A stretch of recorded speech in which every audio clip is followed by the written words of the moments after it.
It's May 2nd. Okay. Okay, well, welcome everybody. Tonight we have a couple presentations. David, if you can kind of keep your presentation to like 15 minutes, that would be awesome. Okay. Okay. Try to run through it quickly. Okay, great. Calling the meeting to order. The next item is to approve our agenda. If you get a motion to approve the agenda. I'll motion to approve it. Thank you, Colin. I'll second that. Okay, and all in favor, aye. And then approve the minutes for April 4th, 2022 of our regular meeting. I so approve. Jan here. Okay, great. I'll second that, Jan. All in favor of approval? Aye. Aye. Anybody opposed? Okay, and then approval of the draft minutes for our special meeting on April 19, 2022. I also move to approve. Okay, I'll second that. Anyone opposed? Okay, great. Minutes are approved. Public comments not on the agenda. Is there anybody in the audience that would like to make any public comments? Okay, if not, then let's move right into our first presentation for the Shriver Park Pool Feasibility Study. David, do you want to go ahead and introduce yourself and your company? I'm David Sprague with Olson LeBlanc Collaborative, and I see Dan Potter has also joined us. He's one of my partners. And I have been with the firm for almost 30 years now and have done a number of these feasibility studies. Our other consultant have done a number with Ballard King, who is our other consultant. I did just get an email from him, and he indicated to me that he's got a standing meeting and they got pushed back 30 minutes. So I don't know. He's our operations consultant, really. Sort of the business end of things, the demographic things. Dan and I are both architects, so we work on the creative part of this and taking the program and turning it into what would be considered a concept design. So where we're at with this process is we have just kind of been going for a month now. So what we're proposing here, and we had a kickoff meeting with staff back on March 25th. And what we're shooting for here is sort of a three-phase approach to the study. So those main components really are the market analysis, which is basically looking at your service area, looking at what sort of need there is in the community, what the needs are that are not being fulfilled, the demographics of the community, and then having stakeholder and public input. And this is all geared around trying to create a building program that can best satisfy the needs of the service area. It also involves defining a service area for the project. So then once we get that program in place, we go through a programming exercise, meaning programming, we define all the areas of the building that are going to exist to fulfill the need in the community or the service area. So we take that program, and it has got spaces like gymnasiums and 10,000 square feet. So it's a written Excel spreadsheet basically at the end of the day. And we assign costs to that, and we start generating a design, a concept design. And then the third phase of this is really the operations part of this. How will this perform in a real live scenario in this market, in this demographic, in this service area? And how much is it going to cost to operate it? What your fee use is going, or your fee cost is going to be? All those things wrap up into it's a pro forma basically. So that's our three-phase approach. So we met on, as I mentioned, we met on March 25th, and we defined the goals of the study, and we had a really good kickoff meeting. And these were the goals that we identified. Number one, to identify and document the long-term vision for recreation in the service area.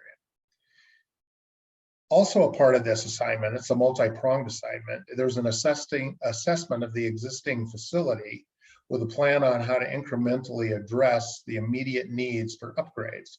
So we all know that the facility was built in the 1970s and it needs numerous upgrades. So we'll prioritize those upgrades. We'll first identify them, and then we'll prioritize them, and then we'll assign a number. And then we'll figure out over the course of time which ones are absolutely needed and which ones can be sort of that second tier of priorities. Then the third was the assessment of the service area needs, which we just talked about, and what offerings that are currently not being met within that service area.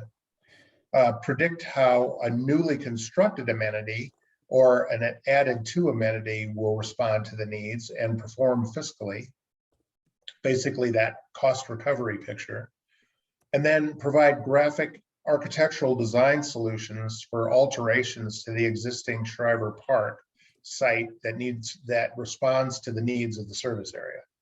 So those are the goals of the study that were identified in our meeting as of March 25th. So phase one, and Jeff should be doing this part, but I'm going to do it, seeing how he's not on. And Jeff King is president of Ballard King. This is what they specialize in is public recreation feasibility studies. So again, they're on the operations part of this. But basically what we're going to be doing in phase one is developing the service area. And we're already a long way down the road at doing that. We're going to assess existing programs within that service area. In other words, who are the alternative providers within the service area? Both public and private entities. Then we're going to look at the demographics, which means age, income, all those different makeups of the different demographics and what their potential is to recreate within the service area and spend within the service area. Then we're going to look at the organization structure and wage scale of the facility and what the potential is for that, what the department policies are. And then we're also going to look at the building itself. And we talked about that a little bit. Dan has already been out to the building site. Our aquatics group has already been out to the building site. We've already made the observations. So we're going to take that and formalize it into a formal building audit and talk about remedial measures to the existing structure. And then the third sort of key component to the discovery phase of this process is public input. And we're planning on having one large public meeting for information gathering, stakeholders, and then of course meeting with you all to hear what your vision is for the facility and for the study and its outcome as well. So that's phase one. And out of that phase one, we'll develop a building program. So we'll have written program, and this is going into phase two, we'll have written program recommendations. We'll have what we call an interactive program area summary with new amenities. Basically interactive meaning if you change one number, the costs and the sizes and everything will also be changed within the spreadsheet. We'll start looking at designs. We'll look at the site, what it can support, the adjacencies of spaces and the facility flow. We're looking at a couple of scenarios of adding on to the existing building, perhaps maybe a totally new building. So some of those options are still out there on the table. We haven't gotten to that part yet.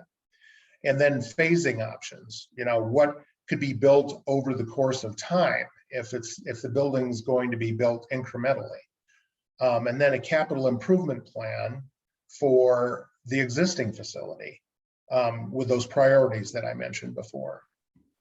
So then phase three, once we have that developed, and some of these things are going to be going on simultaneously as well. So there's some overlap here. Phase 3 is that operational analysis. Oh, the other part of the public input that I didn't mention is we had talked in the kickoff meeting about an online survey. So that's going to be something that's going to be administered by the city, not by us. And it's going to be an online survey as opposed to sort of a statistically valid survey, which we would send out a mailer where we're not going to go down that route. But that's another tool to gather that public input. Phase 3 is the operational analysis.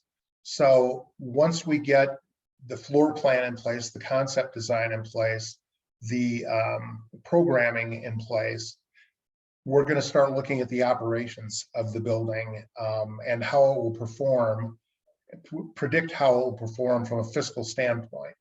So there's the operating structures and parameters.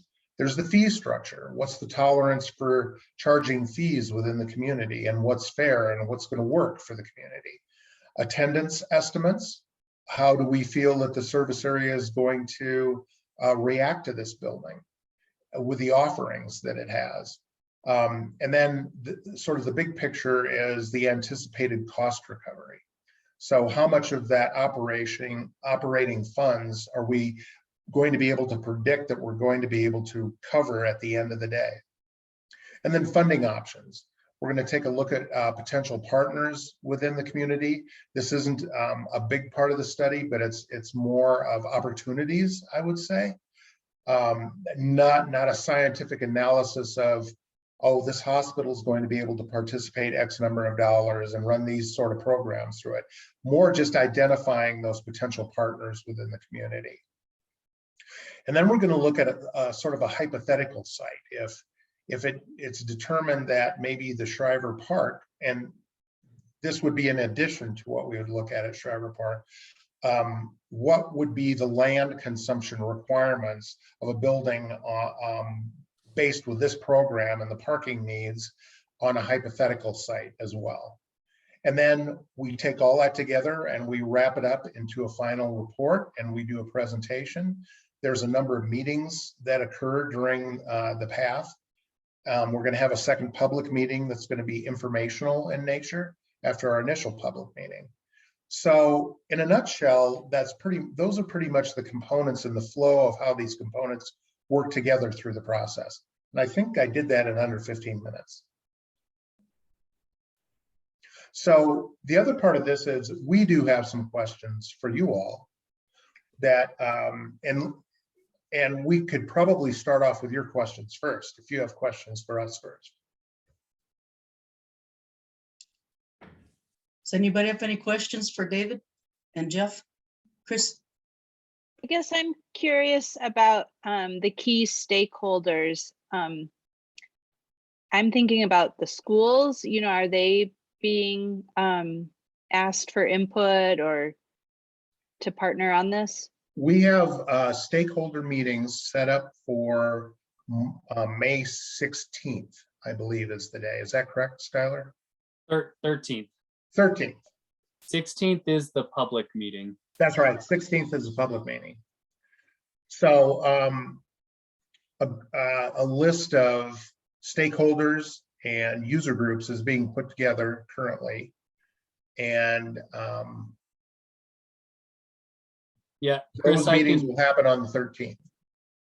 The school district will definitely be part of it. The chamber, the Kiwanis Club, the swim team, all those individuals and organizations I've already reached out to and scheduled meetings with them. So they'll have their own time with the consultants on that day. Do you know what time that meeting will be? The public meeting on the 16th?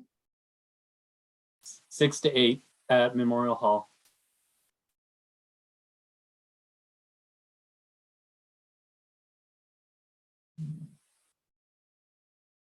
So Hey, what David, we two normally quick do in these questions. initial public meetings is part of it, and we're still kind of developing that meeting agenda, but one of the big things is we do a presentation that really illustrates all the opportunities that exist for recreation within the service area.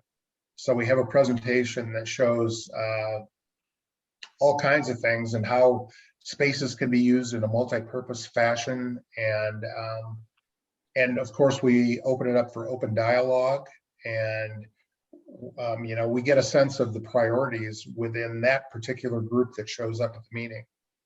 And you really kind of have to go at this programming and public input from a lot of different directions to really get a clear picture of what the public feels the need is, what the public feels the unmet offerings are within the community.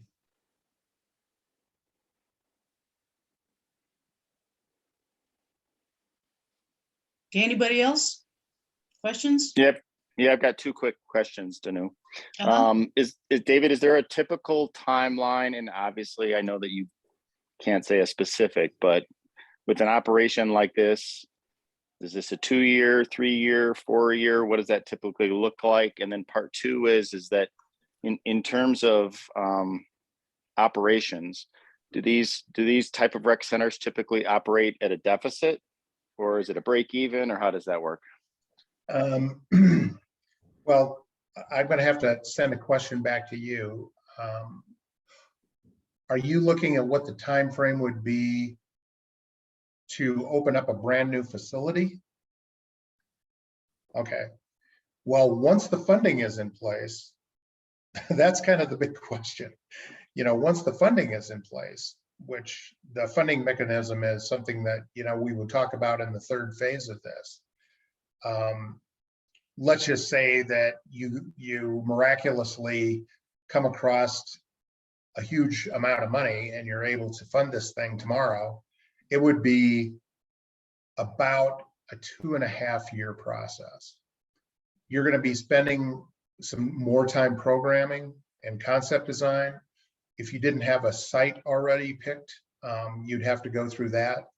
So there's many variables, but in an ideal scenario, you'd be spending about 9 months in design and about 14 months in construction. So that's kind of the dream scheme right there.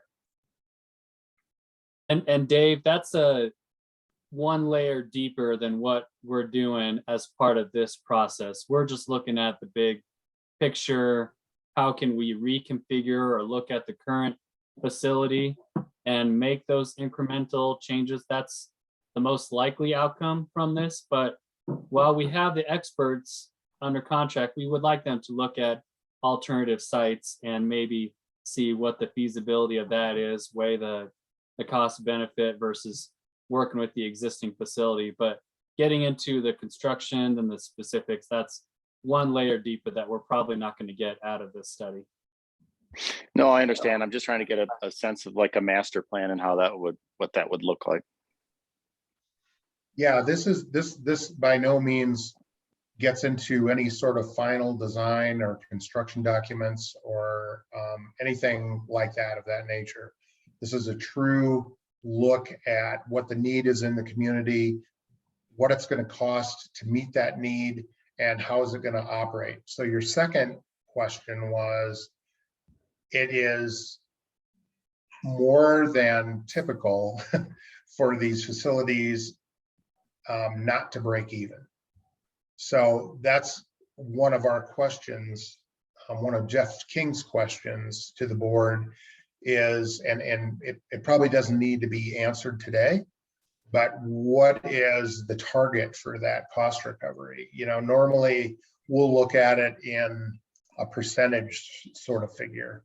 Do you want to make 80%? Do you want to make 50%? That it really varies across the spectrum. Like the city and county of Denver look at recreation as an essential need. It's no different than the police department or the libraries or anything else. So they have a real modest outlook on what their cost recovery picture might be. Other communities, not so much. They're wanting to operate as close to a break-even point as they possibly can. In some instances, we've opened up facilities that have, for a time, worked or operated at a profit. which is rare, but not unheard of. And then, the way it balances out is you could probably operate at a profit, but how much do you want to be charging for your fees to use the facility? That's the other end of it. You can charge $30 a day and probably make a profit, but your customers aren't going to appreciate that. So that's where Jeff's got to strike that balance. It's all about balance. And part of that balance is knowing what your expectations are as far as that cost recovery figure goes. Dave, if I can interject one other element into that, and one of the benefits of doing the feasibility study up front is it provides the opportunity to identify what that shortfall might be. So in turn, then the city can look at alternative funding sources or resources available to help balance that. But at least we know going in what to expect. Jeff, you came in right on cue. You came in right on cue. No, I've been on for a while, Dave. You've been doing a good job. Oh, okay. Go ahead, Chris. One more question, from me anyway. Just, is there anything, on your initial glance at our community, at our current situation for recreation and the pool, is there anything that strikes you initially about this whole project that might be different than other communities, or just anything that stands out? I know for myself, and I think this is going to be different for Jeff or Dan, but there's a couple of things. One thing is, if you start looking at optional sites, there's not a lot of flat land in Manitou Springs. So, your options are somewhat limited as far as alternative sites. One of the other ones is, and Jeff can probably talk about this a little bit better, and it's one of the questions I had. When you look at your service area, and this developing a service area is part art and part science, but it, depending on your offerings, could go all the way up to Woodland Park. Now, I know that Woodland Park just built a great new aquatics facility, and you wouldn't want to duplicate those amenities. But it also could go all the way over to, past Fillmore Street and to the west side of I-25, and all the way down past the Broadmoor. So you're going to have, because there's so few offerings in this area, your demographic could not be just Manitou Springs. You're going to have a lot more people than you think in your service area. So I think the question that's going to have to be answered, how much do you want to tap into that? And how much do you expect to tap into that? And I think what you want to tap into that is going to be a question for the board to answer, a little bit more than it is for Jeff or I or Dan to answer. So I think that there's a real, there's a lot of potential out there to do that, but some communities decide not to do that. They want to keep it more local. So that's going to be a question to answer. Those are the two things that kind of stand out in my mind. Outside of the fact that Schreiber Park is in a floodplain, and I think we're going to have to get some direction on that too. The actual facility, we have a FEMA map that we brought up, and the existing facility, I think part of it is in a floodway, and I'm just not sure how we want to deal with that. So that's another one of those new. That's what makes this so much fun. There's all these challenges that no other site or no other community and opportunities that no other community is going to have. Colin, you had a question? Colin? Yeah, I had a question. So David, I know one time I was talking with Skylar just about the idea of a whole brand new facility that's built somewhere else. And that if that were to happen, I assume that there would need to be some kind of bond issue passed where the voters would pay for it. Is part of your feasibility study gauging the sentiment of voters and their willingness to contribute substantially over years to something, to invest in something like this? You know, that's normally done, and I'll let Jeff chime in on this too, but that's normally done in a statistically valid survey, but the questions that you put on the online survey can certainly address that and start getting some feedback on what the appetite for spending is in the community, for sure. Jeff, if you want to add to that, Yeah. please feel free. Dave, a lot of the surveys that we get involved with, they ask the funding question up front.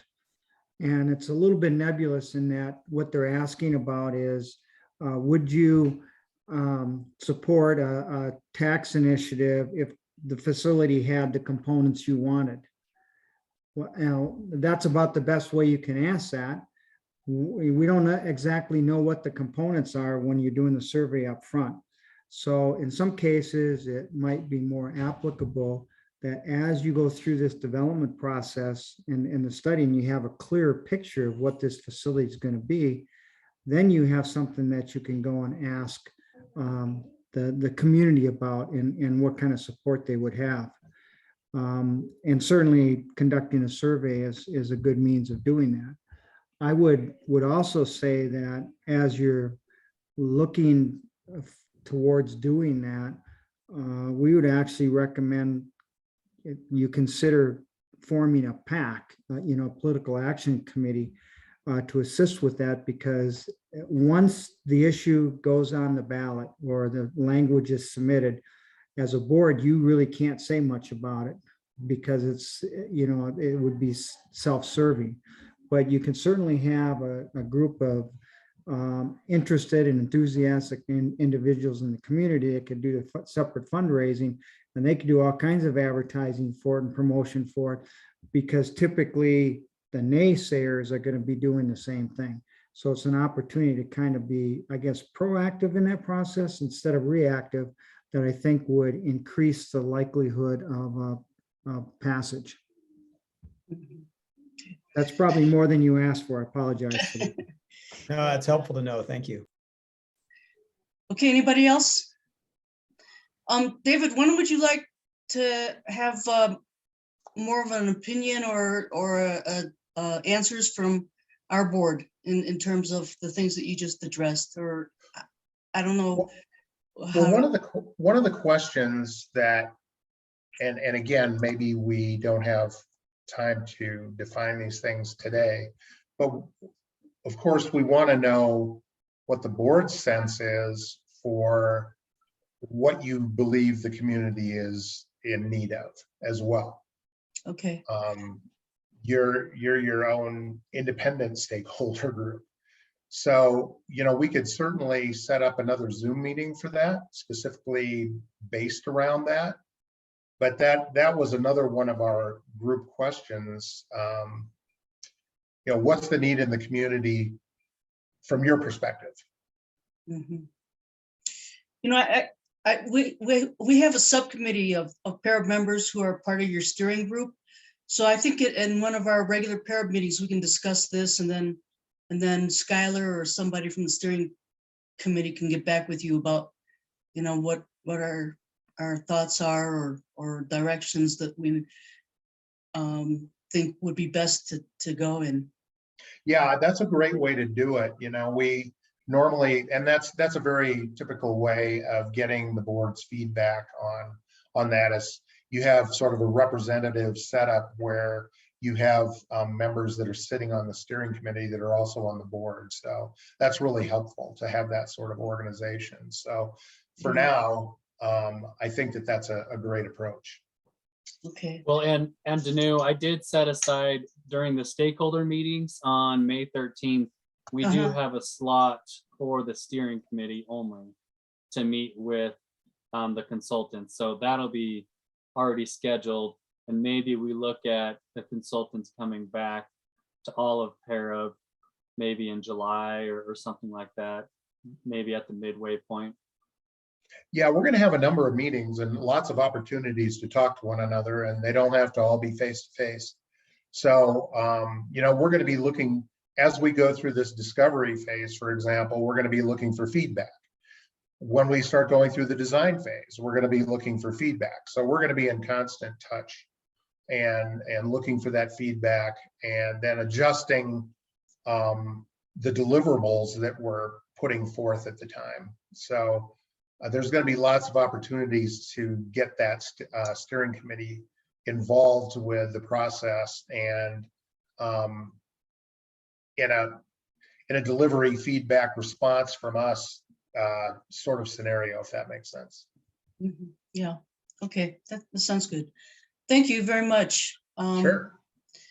Does anybody else have any other comments or anything before we move on? Okay, Well, great. we're excited about the project and about the potential for recreation in Manitou Springs. And we look forward to working with you. Great, thank you. Nice to meet you. All right. Okay. Bye. Okay, our second presentation for tonight is Hort, Copeland, and Mock for the Soda Springs Park final completion concept drawings. And I see that we have Mia and Robin. there you are. Hi. Hi. Hi. So do you need to take over the screen or anything like that? I will share my screen, but I can do that. Yeah, so there's a lot of familiar faces here, but I'm Robin Bartling, the principal of the Landscape Architecture Studio at Hort, Copeland, Mocked, and Mia, I'll let you introduce yourself. Hi, everyone. I'm Mia, also working with Robin at Hort, Copeland, Mocked. Okay, great. Thank you. So today we're gonna share kind of a preliminary updated master plan, if you will, and that's really based on the walk we did a few weeks ago and getting some feedback from several of you. So the goal today is to review that and then really look for any feedback that you have that we want to update or change before we have our community meeting next Monday. So we'll also share some preliminary cost estimate as well after we get through the drawings. So let me share my screen.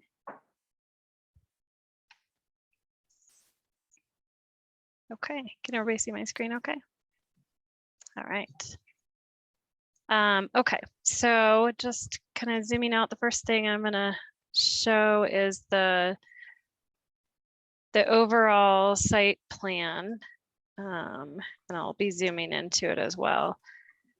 So as you know, this was the first phase of the project that was completed last year. So we just, we do have that shown on here just for reference. And then we were trying to make everything that kind of was in the next phase a little bit darker. So that's really the intent overall graphically on this drawing.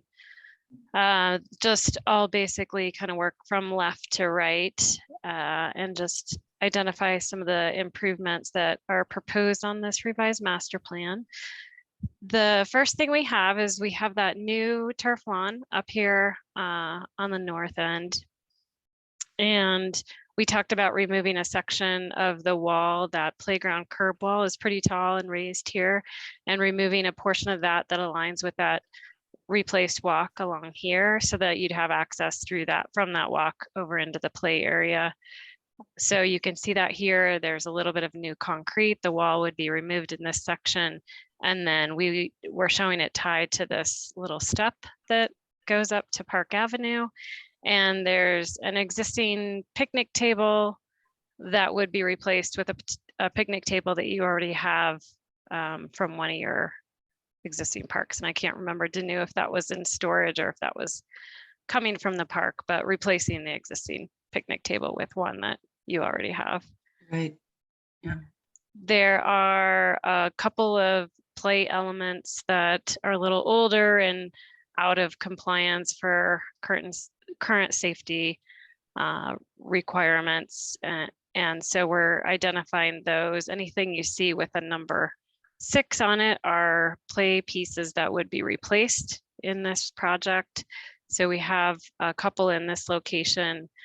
There is the existing swing, disc swing that would remain. So that's this area right here. And then the play piece that is kind of the arch that's out there, that's in this location. That one would be replaced. And then we are identifying the existing play structure that's fairly old, and I think getting more challenging to find replacement parts for as replaced as well. And we'll go over some different play equipment options a little bit later in this presentation of some different ideas that might go there. The Supernova that's down here, that's the spinner that kids can stand on and walk on and lay on. That will remain. So you see that there. And then in this location, there's the little piece of concrete that's raised up that has a bench, concrete bench there. That would remain, but we talked about maybe moving that over and providing another bench in this location as well that would have a back on it. And then we also, this little piece here is new planting that would provide a little more shade in the playground area as well.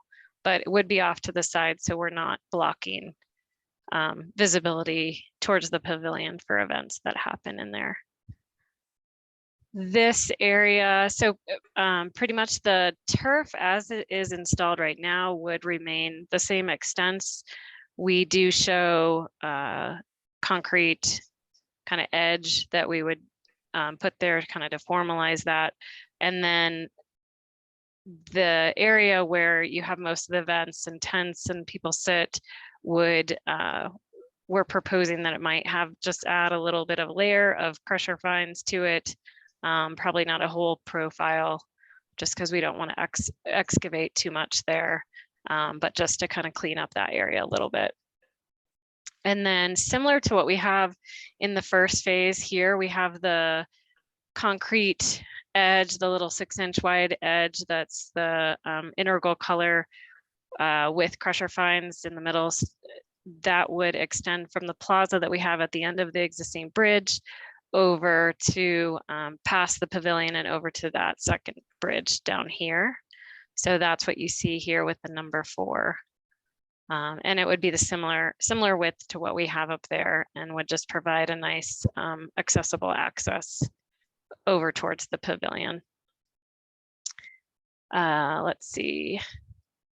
We have at the pavilion, we talked about increasing the area in front of that pavilion with some type of hardscape surface that would allow things to spill out there, and another, place for the band if they want to be outside the pavilion, and just another kind of flexible space that expands that pavilion.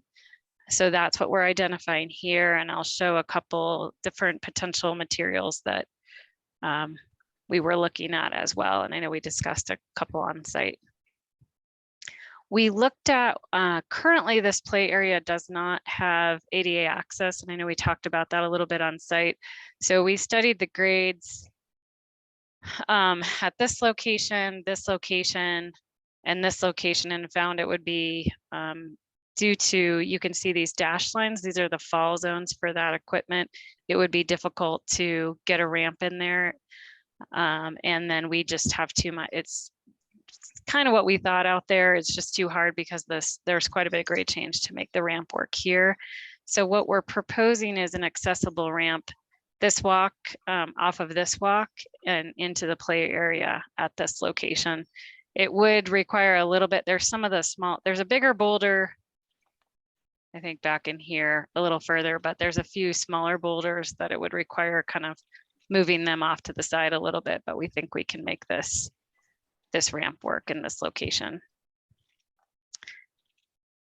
We also talked about, little hard to show really graphically on the plan, but doing some modifications to the existing downspouts and and gutters on the pavilion to help us mitigate some of the drainage issues that we're having around here. So we're noting that, and it's more showing up in the cost estimate because it's not really graphically exciting to show on the plan. The other thing we are showing is that kind of plaza space, providing that hard surface access over towards this ADA ramp into the playground. And then we're also providing or extending, you can see this lighter color. This is the existing walk that's there that goes to the gate at the pavilion.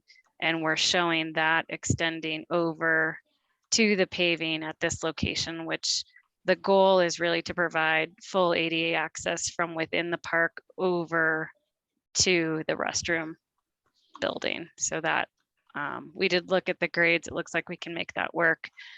So we're kind of hugging and weaving through the boulders that are there and the existing trees to make that happen.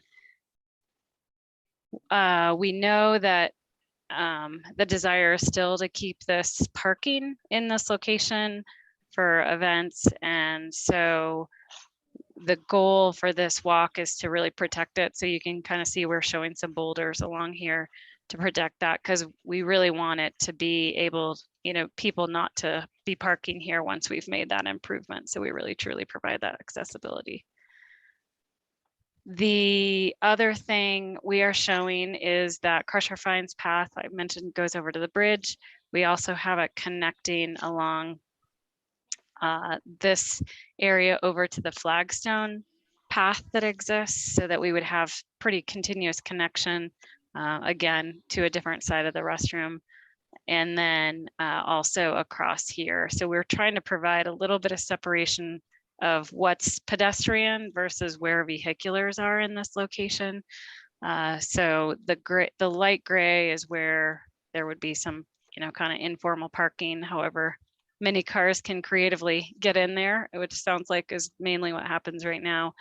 And then we also had talked about, there's a little bit, some of the smaller boulders that are about in this area, kind of removing those and then providing a little more free access around this tree and for the parking. So it allow a little more flexibility in and out of that space. So we are identifying that as well. And then we kind of envision that we might want to we could just do boulders here or bollards, whatever we want, just little bollards, just to make sure, again, we don't have cars pulling over and impeding the pedestrian access along this path. The other thing, and I know we have the sandlets over here, so we're just identifying those. We know that still happens. Obviously, that location can change over time, but we still provide the access for it right now. The other thing, I think this was asphalt, if I remember correctly, and this was not in great condition. And so as part of this master plan, we were proposing that this would get replaced. It looks like it's a good location for even maintenance vehicles or something to park, but or events parking. So we are proposing that would be replaced with probably concrete paving in that location. But we can talk about that a little more again when we talk about the potential surfacing options. Let's see. As we're working our way here, we did this flagstone path as we were looking at it out there. The condition looks like it could be improved. And so we're proposing, and we've put some money in the cost estimate to reset those pavers and get those kind of a little more level in that location, not necessarily changing the extent of it, but really in-kind replacement there or resetting. And then at this end, really, we just are showing some landscape enhancements in this location. And we talked a little bit about, can we get a little bit of irrigation down here? There is a stub. We did stub the irrigation out from phase 1, so we can bring that down further into the park as we do improvements. So that's definitely an option. And I think, again, it's nice to provide kind of that you know, that landscape enhancement in this location that would kind of continue to connect the park between the restroom building that's a little more separated from everything else. We also, I know we talked about Pike ride locations. I don't know if you found anything more out about that, but we, you know, if they had any specific sizes, we can figure that out in more detail later after this initial, you know, concept plan once we get the master plan figured out. But we did identify a couple locations just generally on the plan, just so we make sure we keep that in mind, as that's something that's worth considering to include it in the park improvements as well.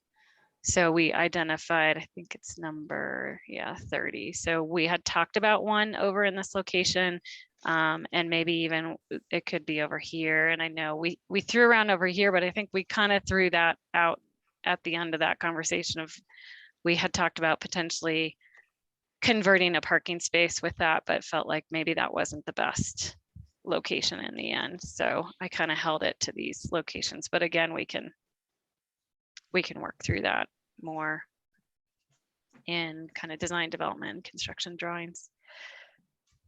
The other thing we talked about was, and we're showing, is incorporating a drinking fountain with water bottle filler in the restroom building. So we're identifying that, thinking that this side is a good location for that. We also, just looking at existing conditions, I know there's a potential future project for actual in the building restroom improvements. So we're not covering that necessarily in here, but we wanted to look at all the existing site conditions and make sure that if there's any compliance, anything that's non-compliant with ADA, that we would address that. So from what we could tell, and we're going to look at this a little closer when we're down there next Monday again, but it looks like we might have to add some additional handrail, because I don't believe it's on both sides of the walk in this location, and maybe on this side too.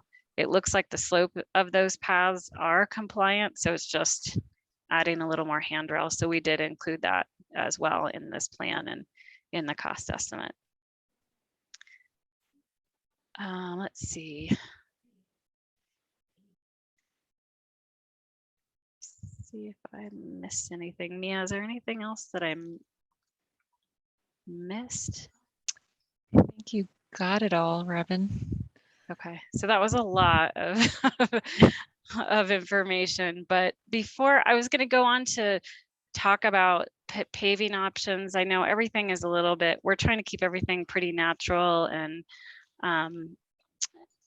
so I know we talked a lot about that, of what's appropriate for mainly this plaza space out here.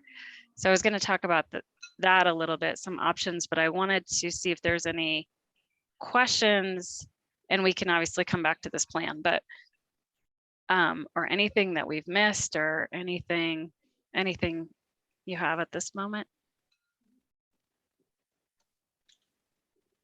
Hi, this is Chris. One detail that perhaps it's like kind of by number 32 there, by the driveway. And we had talked about maybe, so yeah, I don't know what you have planned there. In this location? Yeah, oh, that's the ADA walkway. Okay. I think, you know, also at that driveway, kind of getting rid of the existing chain and coming up with like a little bit more elegant solution for getting in and out of the park. Yeah, that's a good point. We didn't really identify anything specific to that at this point.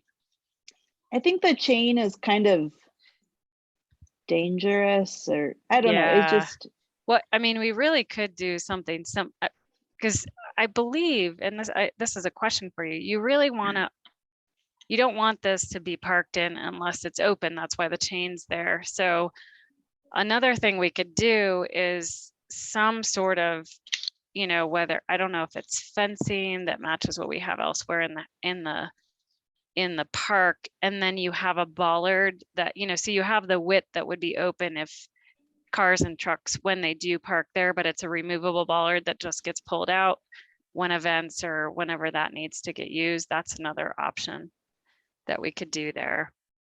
Right, I think we have one of those removable, or it just folds down on the other end on the new Right over section there. here. Yeah, that guy just folds down. Hmm. Yeah, that one looks But- good. Yeah, but I kind of like the removable bollard because there's a lot of heavy trucks that use that access way. Like when they have events, they need to get porta potties in there. Yeah. So that big truck has to pull in there to get the porta potty in there. And the fold down ones will work the same. It should be folding down flush, I believe. But I haven't actually seen. I'm trying to think if I don't know that we saw that one. I think they just had it removed when we saw it that one time. Yeah, I don't, it still bumps up from the concrete. It just looks like it's just on hinges. And Yeah. it just folds down. but Yeah, it so still this sticks one up. then, I mean, there's a lot of different removable bollards, but yeah, they'll, it's not light, but you can get it out and remove it. And then of course you don't have any issue with somebody going in there when they're not supposed to. Right, So oh, go ahead. well, I was gonna say the old ones that were in the other end, they were the removable ones. There were two of them that had like sleeves. Hmm. It just slid in and out of there. Yeah. So, And then Yeah, and we can, something, oh. sorry, go ahead, Chris. well, something that's sort of related to that issue is we also talked about perhaps getting a dumpster that would maybe live behind the pavilion, maybe on that paved area you were talking about. I'm not sure. For these, Yeah, to get rid of so many trash containers that are currently existing in the park. And so, I don't know if a trash removal company would need to like be pulling in and out of there and how that would work. And so, maybe that's all kind of a bigger conversation than we want to have at this moment. I'm not sure, but it's Chris, kind of do you remember- related. Chris, do you remember that kind of where 29 is? That's where there used to be a blue dumpster. that's right. Right. Yeah. And they would come in on whatever day they were scheduled for that. So it isn't as if we can't do that. We would just need to make a bear proof. And I think if we could do some things with the businesses that already have their trash collector kind of thing along the fence, it'd be nice to have everything dumped into the 29 dumpster if in fact that's could be replaced there. Yeah, this is Danu. There's like 2 or 3 businesses that have those their totes back there. It's the Mate and the Dillo, and it was used to be Oka Ramen too. So, and they would pull the totes out to the street, Manitou Avenue, for pickup. And the reason why we took that dumpster out, Jan, is because we got so many complaints about how trashy it looked, and then it was bashing up the building, the pavilion building, so that it was getting beat up. Wasn't that the complaint about why we took that dumpster out? I think that is, but there has to be a better solution for that. And with the Mate and the Dillo and whatever, Yeah, wouldn't there be some kind of an agreement to, I mean, this is a city park. right. Well, maybe that's something that would be good for your public meeting, to talk about that maybe, and get other people's input into that. But then I'm wondering if that walkway on 29 that hooks up, that goes behind the pavilion on 29. Yeah, I'm kind of worried about that getting messed up. I'm almost thinking it might be better to delete that leg of it and just keep pedestrians against the fence. so not really provide. I know I thought about that a little bit, Danu, too. I feel in my mind, I feel like what you really want to do is you want to make this connection all the way through for the pedestrians, just to allow that free circulation this way versus, they're gonna come through here, I feel like. Mm-hmm. And so what I was thinking is this is, you would still cross to get onto here. And maybe this becomes all grout or paved or something here and then connects up to this other ADA walk. And then that, you know, maybe there's another removable bollard here for those that go to get to the Sanilet, but you could also provide some boulders that would help again separate and protect that pedestrian path. It's sort of it's kind of a, like, I know we're trying to maximize the parking, but I think we're also trying to make this, you know, a more pedestrian friendly experience on this end of the park. So yeah, I think that's a question, and I'd say I would kind of agree. We know, I'm pretty sure we would not be able to get a dumpster enclosure in here because of the floodplain. I think that would definitely not be possible. So I wonder if we need to put a dumpster out here, maybe it goes over in this location and we just try to keep it away from the building so we don't have it potentially. I mean, you can put bollards there to protect the building, but you know, the nice thing about the enclosures is they have to put it back in there, you know, like in that spot. And, you know, when they're just coming with a big truck and they you know, dump it and they set it back down, it's never gentle.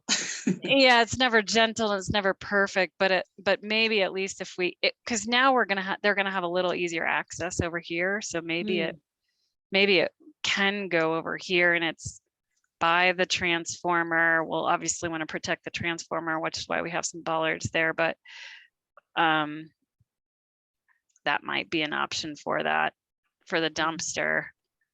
But yeah, I guess that's a question, because I was wrestling with that same question to New about. Yeah. Because we didn't have this path in here initially when we were working on this, and then I was like, gosh, it feels like we really wanna allow this flow to go, you know, into town. Go ahead, Jan. I know that when I've been walking there with my dog previously, that 29 is exactly where we walk, and sometimes it's a muddy mess. In the day when we used to have moisture. So it's logical to have a path there. It's going to get driven on. Yeah, maybe if we don't put boulders there, then we won't get so much pushback from like those events people. But that it still kind of implies that people have a path to walk on. Or maybe they try to make more of an effort not to park on the path without. Well, that's the thing. Or I think if you were given, I feel like we're giving them a little more space by moving these boulders, right? And kind of making this a little more free and clear. But it's, in my mind, when there is an event and there's people parked all over here, is really when you want to make sure this is clearly defined and they're not parked on it. So that you know, so people aren't just having to weave through the vehicles. And so that's why I wonder if you do, you know, and this is only, I think it's 5 feet, right, Mia, or 4 feet. It's not super wide, but it's the same, you know, it's appropriate width. And I think you could at least protect this part. And then this, I think this still needs to be open. Yeah. But at least it would kind of protect that. And it's nice if you have a different surface, you know, that's kind of clearly defined, because then it's like, oh, that's different, and it makes people think maybe I shouldn't do what I'm used to there. Yeah, well, I mean, because to get to the asphalt or to the concrete number 16, they'd have to drive over the walkway anyway, right? They will, yeah. But this is definitely deep enough to park a vehicle without being on that behind there. But yeah, you're right. And we'd want to make sure that this part of that path is, you know, appropriately designed so that it can sustain vehicles running over it and doesn't degrade over time. Right. I'd be curious to see what the public response will be on Monday. Yeah. I think put it out there and then see what people say. Yeah, that's a good idea. Unfortunately, I won't be here to attend that public meeting, so you guys will have to fill me in. Okay. So it sounds Yeah. like, do we want to specifically ask the public about the dumpster trash in the park? I feel like that's a can of worms in my mind, just thinking about it, but I kind of hate to have a dumpster like right in front of the path there in the park. I know- parking area. I mean, know it's tough to find the right spot. I mean, maybe if Yeah. Yeah. That's maybe over here a little bit further. I think over there is better than where the trash currently is, Yeah, right because here. that's like, it's just like right when you come off the bridge, it's just very unsightly. I don't know that you're gonna get the businesses to change it, Chris. right, because But they're, if we give them a dumpster, I feel like that would be helpful. or maybe they could just do some kind of enclosure that would look a little nicer. That's another option. I think Yeah. that I just worry, I mean, unless it's, I'm not sure we're gonna get an enclosure in here just because it'll impact the floodplain. I think you're right. Mm. And about that path, the 29 path, Mm-hmm. I'm kind of 50-50 too. I'm kind of like, I kind of see 29 as the same as sort of that central part of the park where you were talking about putting crusher fines, like Right in sort of here. like 3, yeah. It's just kind of like a free for all, and people just kind of, I don't think people are really going to stick to a path behind the pavilion there. Right. Um, But They're that just doesn't- gonna, they're that- just going to walk wherever they need to walk. But there aren't gonna be cars up in that other area. There'll be cars here. So the idea is to keep a distinct pathway so that during events with cars that are parked there, there's access. Right, I get that. I think that if there are cars in that zone, hopefully people would use that outside. this one. Yes, Yeah. yes. I Yeah. think that would be a safer route to Or just else- kind of, you know, Yeah. and people also have that option of doing the ADA sidewalk up to the driveway. So there's already kind of 2 They could do this. walkway options. Yeah. I feel like 29 is not really necessary. I kind of feel that way too. Let's see what the public says. Sure. Yeah, we can make sure we cover that, you know. Yeah, and see if they have any good ideas about what to do with all those trash bins. You know, and it might, I really like what you've done. I think it looks awesome. And I think that, you know, with the parking, with us trying to coexist with the cars, you know, it even kind of lends an opportunity, like at that little intersection, or, you know, to kind of be like, maybe even put up a temporary sign, like, go this way, like, you know, In this walk location. around. No more Either there, signs. No more signs, Chris. oh, sorry, I want, just, you know, I think Yeah, it, if you have well, to have a sign, then the design failed. So let's nail it this time. is that Tim? Yeah, hey, Tim. That's me. Hi, Tim. Yeah. Yeah. And No, no but one I reads think- those signs? Is that what you're gonna say, Tim? No. I just, one of my favorite nonfiction books is The Design of Everyday Things. And if you have to explain to somebody how to use it, you already failed. Absolutely. So- Yeah. Yeah. So yeah, I think if we get this right, I don't think you're going to need a sign.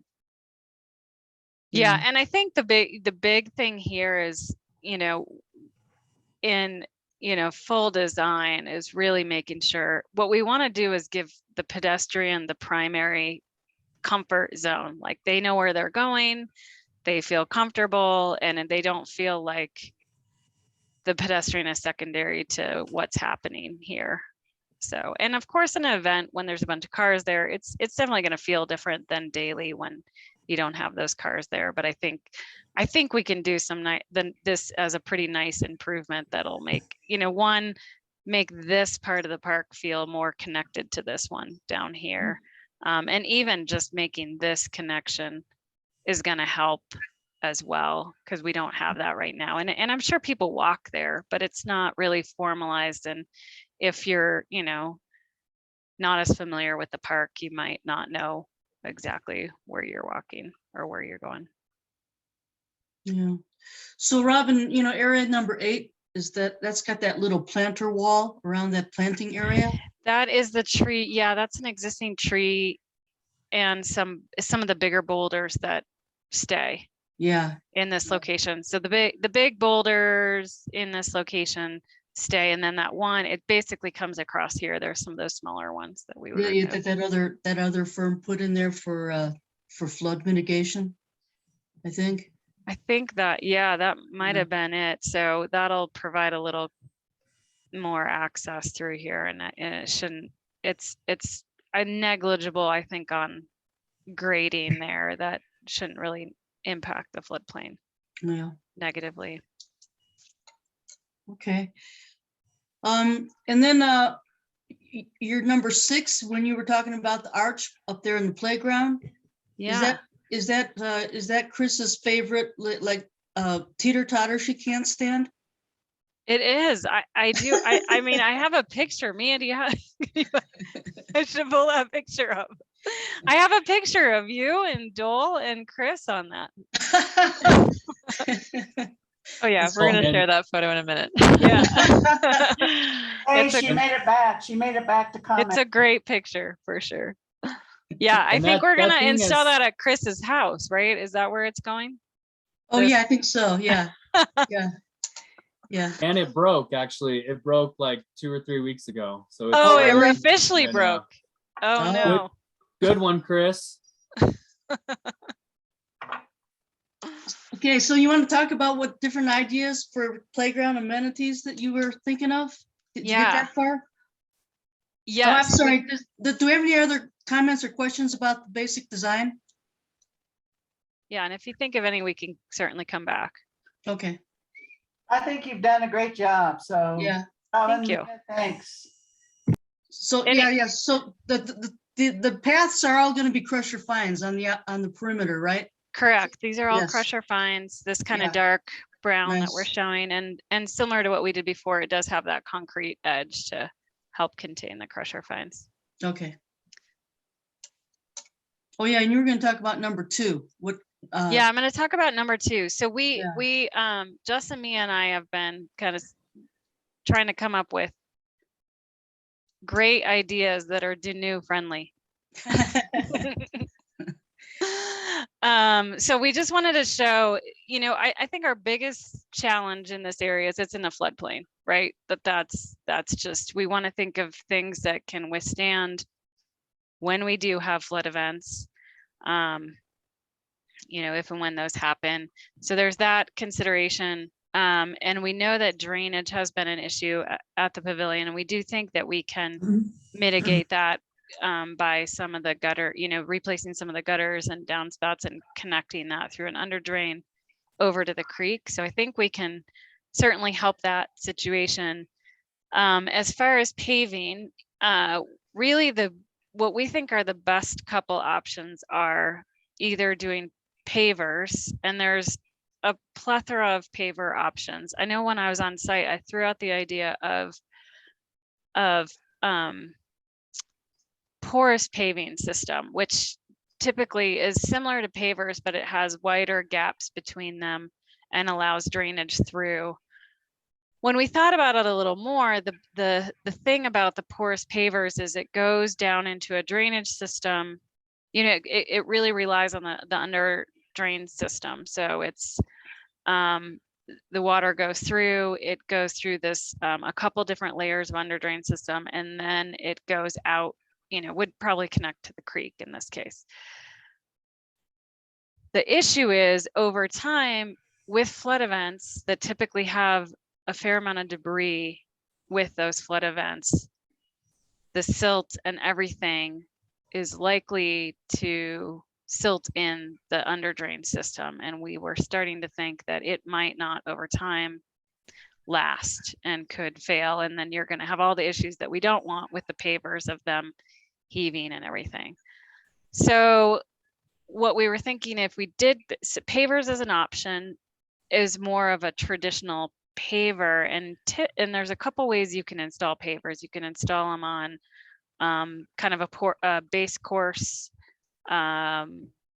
surface that is, it's not a solid surface, but it's pretty gets compacted, and then you put the pavers on it, and then you sweep sand in between the joints. That's probably the most traditional installation of pavers. The other option, and we've done this at projects like schools and stuff, where again, similar situations. It's not like they don't have endless dollars for maintenance to go back and fix these. We've actually done it on I just pulled this quick detail, but it's actually set on, you pour concrete, so about 4 inches of concrete, just standard grade concrete, and then you set it on a sand bed. So what the good thing about that is you have a hard surface underneath that allows those pavers to not be moving, which is the biggest thing. And that's what you see with the flagstone pavers that you have on that path. And then you set the pavers, and again, the joints are sand set. It's not 100% foolproof. Sand over time will migrate a little bit, and as you have a flood event, it could get impacted. But we think this is definitely a better detail and better solution than your standard kind of base course, and would allow it, although we do have a hard surface, it's not visible, right?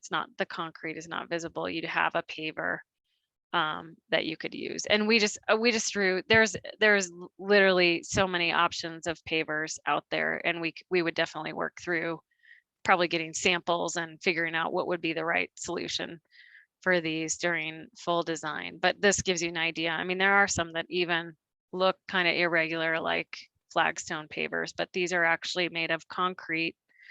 And so they're pretty durable, and they're usually about 3 inches thick. So we think that's one option. Another option is, and we talked about this while we were on site, is to do something similar to what we've done at the other plaza that was just installed. That's a stamped concrete, and everything runs off of it, right? It's hard. It's a hard surface, and that could be an option as well. So after thinking about it and scratching our heads for a while, we felt like those are the 2 potential options for that location. I kind of like keeping the pavilion apron looking like this surface. Yeah. And what's nice about that, Danu, is it's already there, right? It's a material that's on site. So it doesn't, I think that was the thing. We were like, we'd really need to find just the right paver that fits the character of the park, which, I'm sure we can find something, but that was our thought too, is this might be, we've already set a kind of, we're using the same color paving that we're using elsewhere in town. Right. And then this just happens to have a stamped pattern. Right. To it. The other pavers that you were talking about with the permeable concrete guys. Mm-hmm. Yeah, the one that your little pointer's on, that's right below the one with the big cracks. Right here. Yeah. What is that? Is that basically the same as above? It's just that they this have one, sand grouts. Yeah, and this one hasn't been fully finished. It doesn't have the sand in it, but it would. But it's the same. It's the same thing. It's just one is without the sand and the other is with sand. Mm-hmm. And one's a little bit of a different same idea, just different manufacturer. This particular concrete paver is a different manufacturer than this one. Well, Robin, what would be more expensive? Pavers is more expensive. Oh, so stamped concrete would be more economical. Yeah.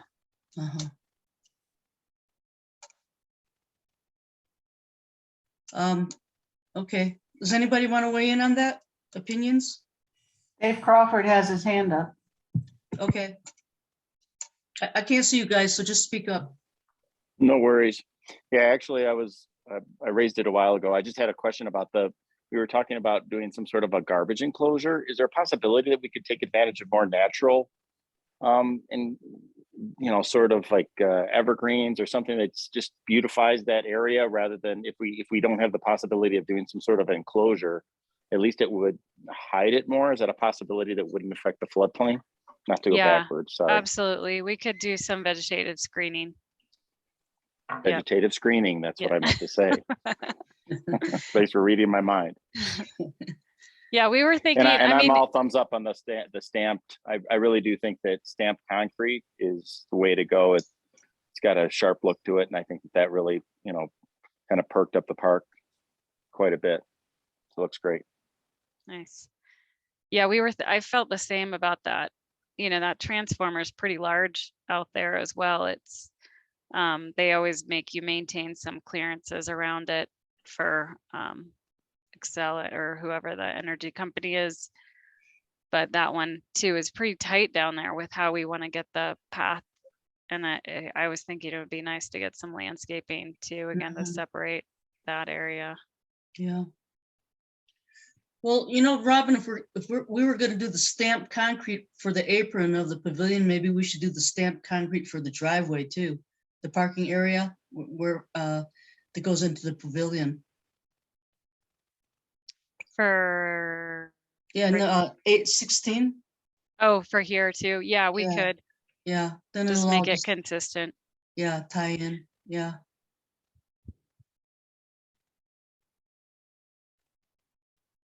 Okay. Any other thoughts on that? And then I'm going to let Mia do the fun stuff of the play equipment.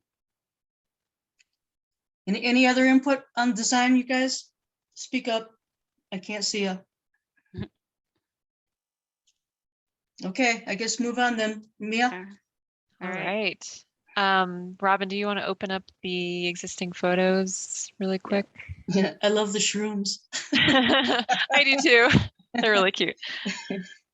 We'll get into that. Just a really quick recap of some of the equipment and Go. great photos for reference. Apparently this has already broken, so that I think piece, did the one Dole behind break it? Oh, we're hoping for some better equipment after most of these pieces have broken. So those two in the photo, the structure in the background and the one that everyone's hanging on, replacing those. The compan spinner is going to stay and it is in good shape. That photo shows the disc swings, which are also in great shape, and some of the equipment in the background will be replaced.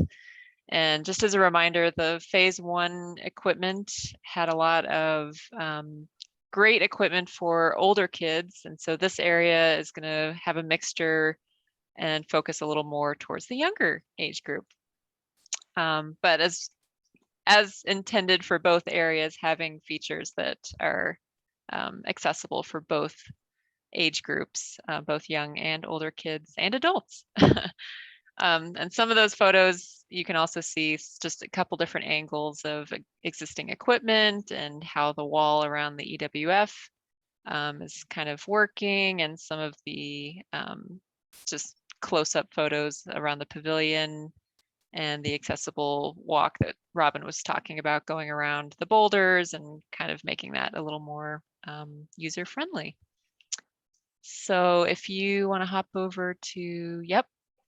This is a company called ID Sculpture. You might recognize them from the phase 1. They did the giant climbing boulder and some of the features right next to it, the smaller boulder and some rope play. They have a whole line of really cool nature looking equipment. So the mushrooms, the tree stumps, the animals, trout is definitely in the creek. So we thought that'd be kind of a fun take off of local fauna, but they have a whole slew of different animals if there's something we want to look into specifically.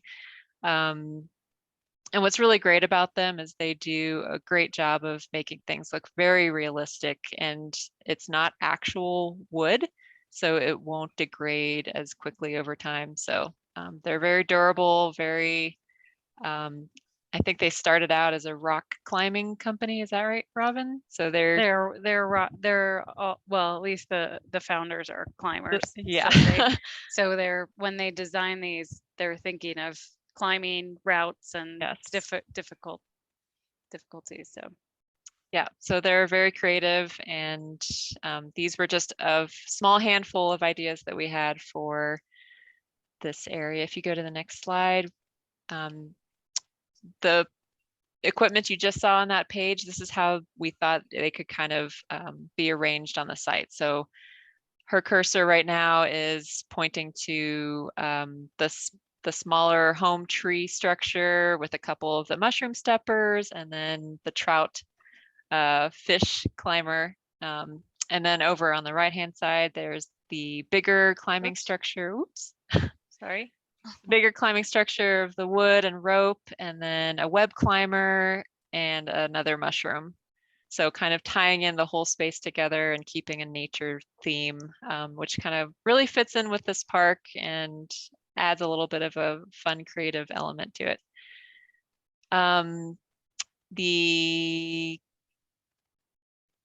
I guess, do you want to, yeah, let's go to the next one. Okay. So this is a company, Landscape Structures. We've worked with them a lot. They're very well known for making very accessible play equipment. The Treehouse Play Booster is a really fun piece because it's a little more traditional in a play structure, but has a little bit more of a nature tie in. And so if you wanted to go a little more traditional, we could still keep a nature theme and have some log crawl tunnels. And of course, color, we can always pick color, and all of these pieces can be figured out later in the design process. But if there's something in particular you're kind of leaning towards, we can go in that direction. And of course, colors can all be natural colors. They don't have to be blinding orange or blue or green.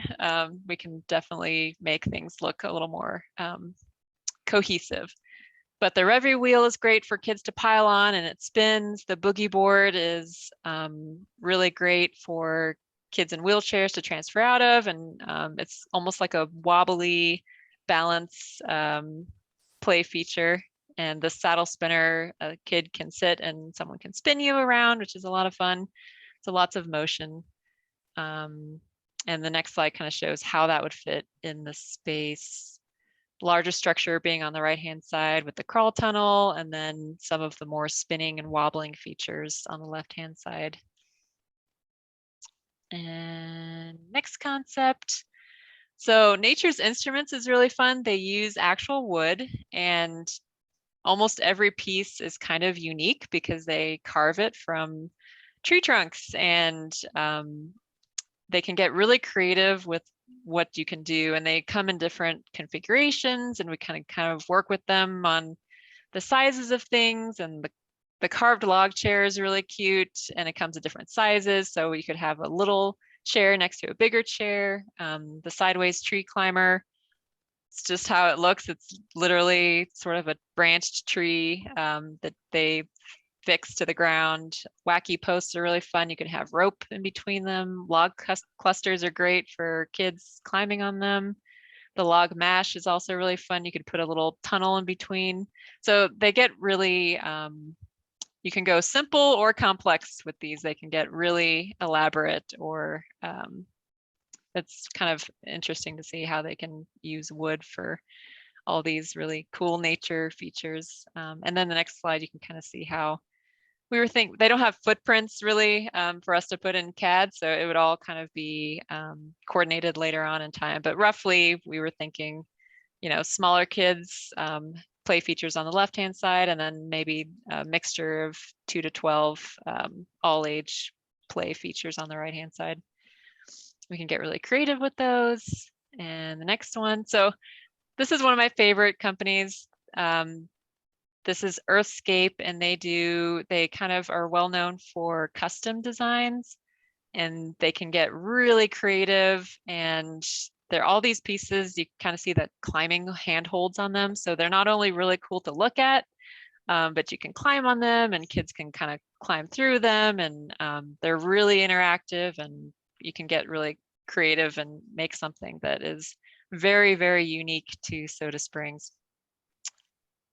So yeah, that particular picture, you can have some kind of tower element and little steppers and log climbers. You can have little houses and huts, and you can get creative with animals or shapes. And if you hop over to the next slide, we were Yes, thinking. can we stop there? Oh, yeah. That's perfect. That's perfect. We need that. Lots of that. They do range a little bit on the higher end as far as cost. If I like it, that's guaranteed to affect the price point. But I would invite anybody to Google Stockholm Owl Park and go to the designer site. They're Danish, and take a look at that. By far the best play park I have ever been to anywhere in the world. And this is exactly what they're doing. It would be incredible. It would be unique. They do also, I love the use of go ahead. natural materials. I love how it mimics things. Every single one of these things can be played in, on, under, and around. Super cool. Yeah, all ages can definitely get a kick out of these. They're a lot of fun. And like I said, you can get really creative and do something very specific to the region. So you could play off of the healing spring water and kind of play off of that architecture. Or I know at one point in one of the early community meetings, some of the kids brought up the soda bottle structure. So maybe that could be something that's tied into the design. Oh yeah, I'm seeing a giant soda bottle with a slide coming out of the side of it. Oh, yeah, that'd be So super cool. Yeah.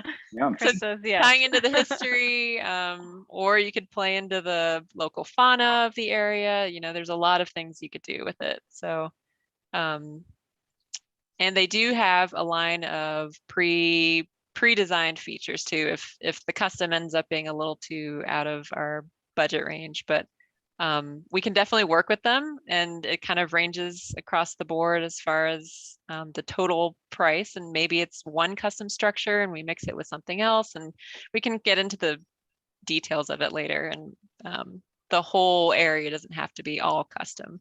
We can work with them and get something really cool and affordable. Yeah. You know, because I do notice everybody likes the swings. Everybody loves Swings. the Oh, yeah. swings. Kids love swings. Yeah, so I mean, Yeah. I definitely, the swing and the slide seem to always be getting used by the kids. Mhm. Because even the little kids climb those rocks too. Oh, yeah. Oh You yeah, already- there's natural play elements right there. Yeah, yeah. No zip line, huh? No, unfortunately, we just didn't have enough space for a zip Yeah. line. Yeah, Yeah, we really need like this whole space. right. So. Yeah, so we wanted to kind of show the range, the range of opportunities for play Mhm. equipment, kind of as I had mentioned on site. There's even when we're looking at these, it gets skinnier in here. So some of these like freestanding pieces, Mhm. like this really fit well, and there's tons of options out there. But we just wanted to give some idea of what there might be as far as different styles or themes and different materials, from the natural to the looks natural but is concrete reinforced. So So the slide there, you have concept 2, I think it is.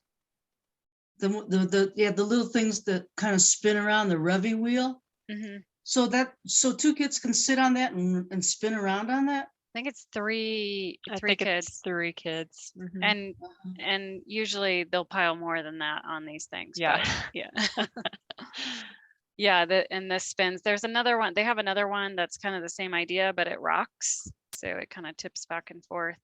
Uh-huh. And then you probably seen some of these kind of styles. They all look a little bit different, but you basically sit on here like a saddle, and then you can spin around just by using your body weight moving. Yeah. And what does that boogie forward. board do? So this is one you can stand on it, you can lay on it. So as Mia mentioned, it's accessible, so you can get on it if you have differing abilities, and so you can kind of lay your tusk on it, and then it again it kind of moves back and forth, or you can stand on it, and it just has some movement almost like a It's hand, like like if a you're standing on a mini surfboard. hammock or surfboard. Yeah. You just kind of Mm. movement back and forth, but it's good for balance. And Mhm. so when we're looking at the, playground design, we're always trying to think of like all the different abilities, as well as just, movement of bouncing versus spinning has different developmental, increases to, whether it's physical, developmental, things that help stimulate kids for, positively in that aspect. So. Okay. So what we did, I'm going to go to the cost estimate. Well, let's go to the cost estimate, and then I do want to circle back before we close out, just to make sure you all are comfortable with everything we're going to show. We're all on the same page as far as what we're going to show to the community. So we get feedback there. On these, I did give kind of a range of what, roughly with this layout, it would be for play equipment. It's the most expensive thing that you're going to see in the budget, and that's pretty normal. And costs for everything, as everybody knows, have not gone down, and play equipment is definitely no exception to that. So this particular one, this first one that was the ID sculpture, this kind of style, is around $90,000 to $100,000 for that equipment. The concept 2, which is kind of the playoff traditional plus, natural, is in 110 to 120. And then the all natural pieces is around 85 to 95,000. And then the custom is based on kind of what we're estimating. This one's a little more tricky because we haven't designed anything with them. We're just taking a little bit of a stab at it, but is, upwards of the $190,000 to $200,000. So you do pay for the customization, but it's the most unique thing you can get. So with that, and I'm not going to go through every single item on here. I don't think anybody wants to do that, but I can certainly share all these drawings with everybody too after this meeting, so you can take a look at it. But we are generally, demolition, we're assuming there's going to be construction surveying as part of any project. They would always do layout with construction surveying. Site furnishings overall is fairly minimal, but some of the bigger costs that we're seeing right now is handrails. Steel costs are almost through the roof. Honestly, it's probably steel and wood are the two biggest increases of site work that we've seen over the last couple years. So you'll see that as far as the handrails. Play equipment, what I did right now is I took an average of those different concepts that we have in there and put that in there. So I didn't pick the lowest and I didn't pick the highest. I kind of picked the middle ground for now for this cost estimate. So that's what you're seeing there, is that little less than 115,000. The site work, the site category, that's kind of the bulk of your work as far as the site work. So you have any earthwork, grading that you would have, concrete paving. We have, and I guess I didn't really talk about the material at the, I'm going to go back to the site plan. The material in this area right now, it's pretty much dirt, right? Whatever's there now. We are proposing that this be Class 6 CDOT Class 6 base course, so that it would be more stabilized and a good solid drivable surface. So that is what you'll see in the cost estimate too. We didn't necessarily talk about that when we were on site, but that is something that we do show on here at this point and in the cost estimate. We held, and in here right now, I did hold the higher square foot cost for the pavers versus the integral concrete, stamped concrete that we were talking about. So that will come down a little bit from what we're showing there. And then we have concrete moban, you know, our crusher fines. We have a concrete ramp that we'll need into our play area for that accessible access. Some of the things that are a little, without doing a little more investigation, 100% is the drinking fountain in the building. Just kind of understand, you know, we don't have a plumber or anything on our team at this point, but you know, we'd want to get it in there, and then, you know, what is there any surprises that we're not thinking of? So we, you know, we feel pretty good about this number, but again, it's definitely you know, master plan level number. And then, you know, same with you know, we talked to our architectural team a little bit about downspouts and gutters, and, you know, put a number together for that as well. But that would refine as we got further into design. We do show just generally there's already EWF in the play area, but typically when we put in new equipment and stuff, we'll want to go and replenish it to make sure you have the full depth of safety surface in there as well. Landscaping, we really only have that one tree over by the play area. The rest of it is some of the landscape that we talked about. We, you know, that might want to change a little bit if we want to do some more screening, depending on what's going on with that dump, where we land with that dumpster. And then, you know, resetting those flagstone pavers, we are showing that. Oh, I didn't mention, and again, they're kind of dots on the drawing, but we talked about making sure we replace the rest of the light fixtures in the park. So that is something we've held a number in here for. Lighting is also one of those things that we've seen that has gone up substantially in the last couple of years. So this one, you know, we'd want to dig into that a little more just to see where those costs are fully falling. But and then the other thing we've again taken a stab at, we talked about on site that I also forgot to mention on the master plan was putting in some power locations for the food trucks, a couple locations on site that might have 6 to 8 receptacles for that. So we're assuming that we would do that in this project as well. The bottom stuff is really, we do think based on what we saw quite a few holes in the existing survey that we would probably need to supplement for the site survey in order to wrap up construction drawings. So we could probably get the surveyor out there who did it before and, you know, get him to pick up some more things that we feel are pretty important to make sure we can get that dialed in correctly for construction drawings. So I did throw a number in there for that. The rest of the stuff is pretty standard stuff: bonding, contractor's fee and markup, mobilization, insurance, and then materials testing is really just your concrete testing, your compaction testing that you would have a geotechnical engineer do during construction. And then, you know, we typically recommend a 10% contingency just for all the surprises that we don't know until we start digging in the ground or whatever it may be. So right now, with everything that we're showing in the plan, we're a little over $500,000,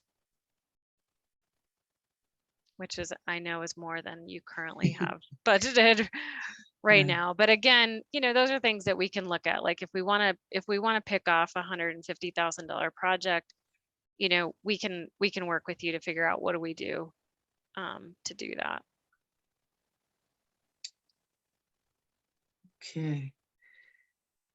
Okay. So Questions? a lot of information, I know. Yeah, I know, because I think we'd have to really go through that expense sheet and figure out.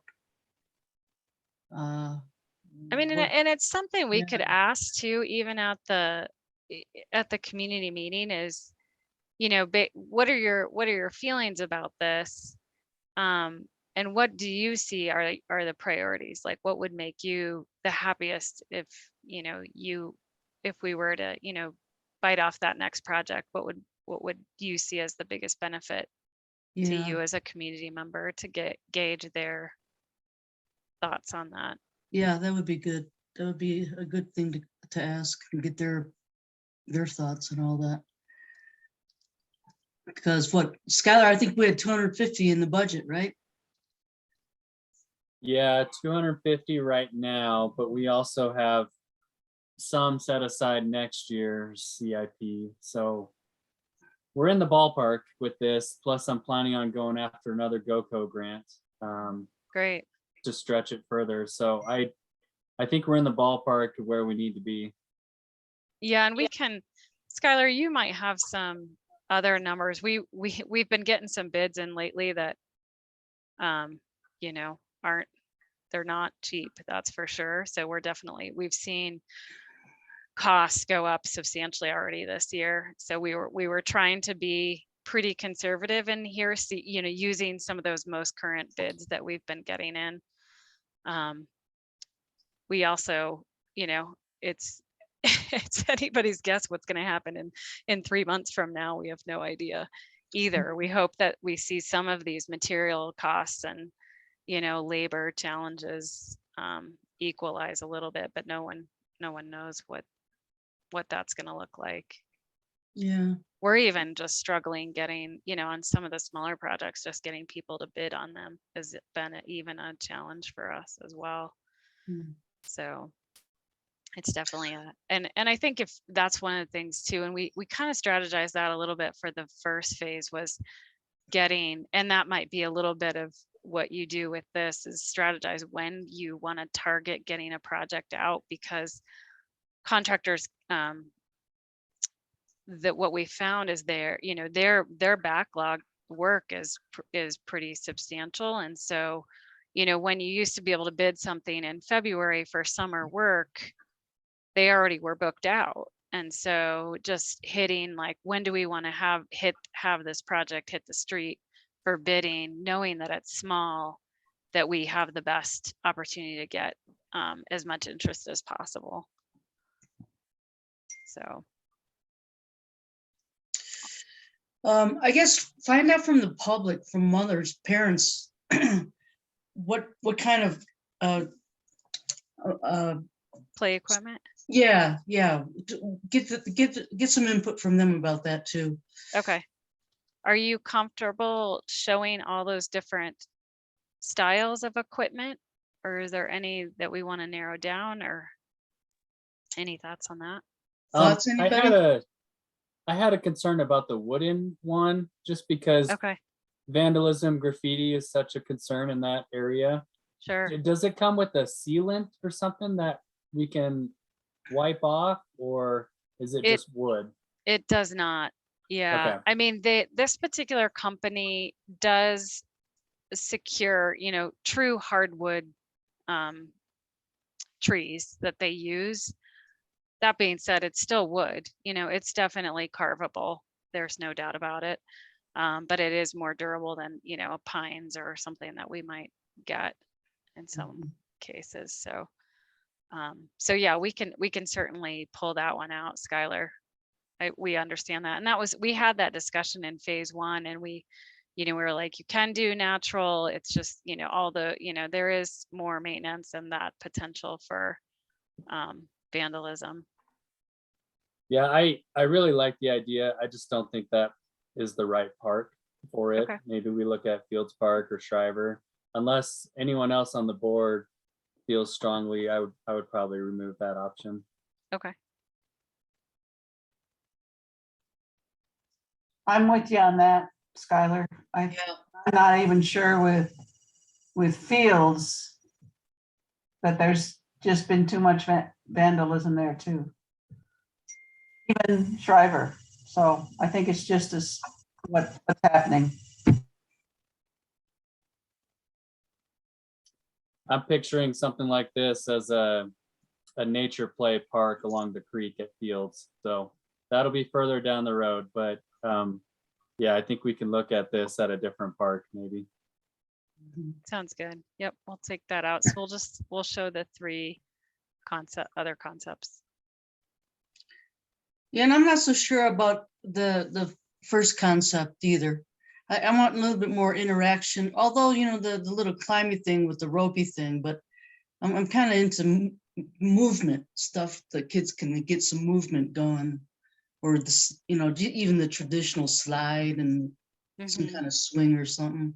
And it certainly can be a combination Yeah, too. that's The what I'm new, thinking. Yeah. yeah, that it might be, it could be something of this, combined with something like this. And that's pretty common where you'll want to get a little bit, a little bit of both in there. Mm-hmm. Yeah. Although Do that we, that oh, go ahead. that one that Tim likes though, that looked pretty cool with the slides. Yeah, yeah. Yeah. Like Mia said there. I mean, that's their We- job. I They should know design maybe that these really it's cool paintable. structures. Yeah. So yeah. And I like the idea with that last one that Tim likes. And as soon as I saw it, I thought, oh, this is something Tim's gonna go for. But it's also, I think it's the most possible for basically Manitou to make a statement about how we have some pride about this park. Mm-hmm. There's, it's a big spend, but oh, Lord Almighty, it would be nice. Mm-hmm. Yeah, I like the little climbing things because I like those climbing walls that you have. And then I do like the slide action.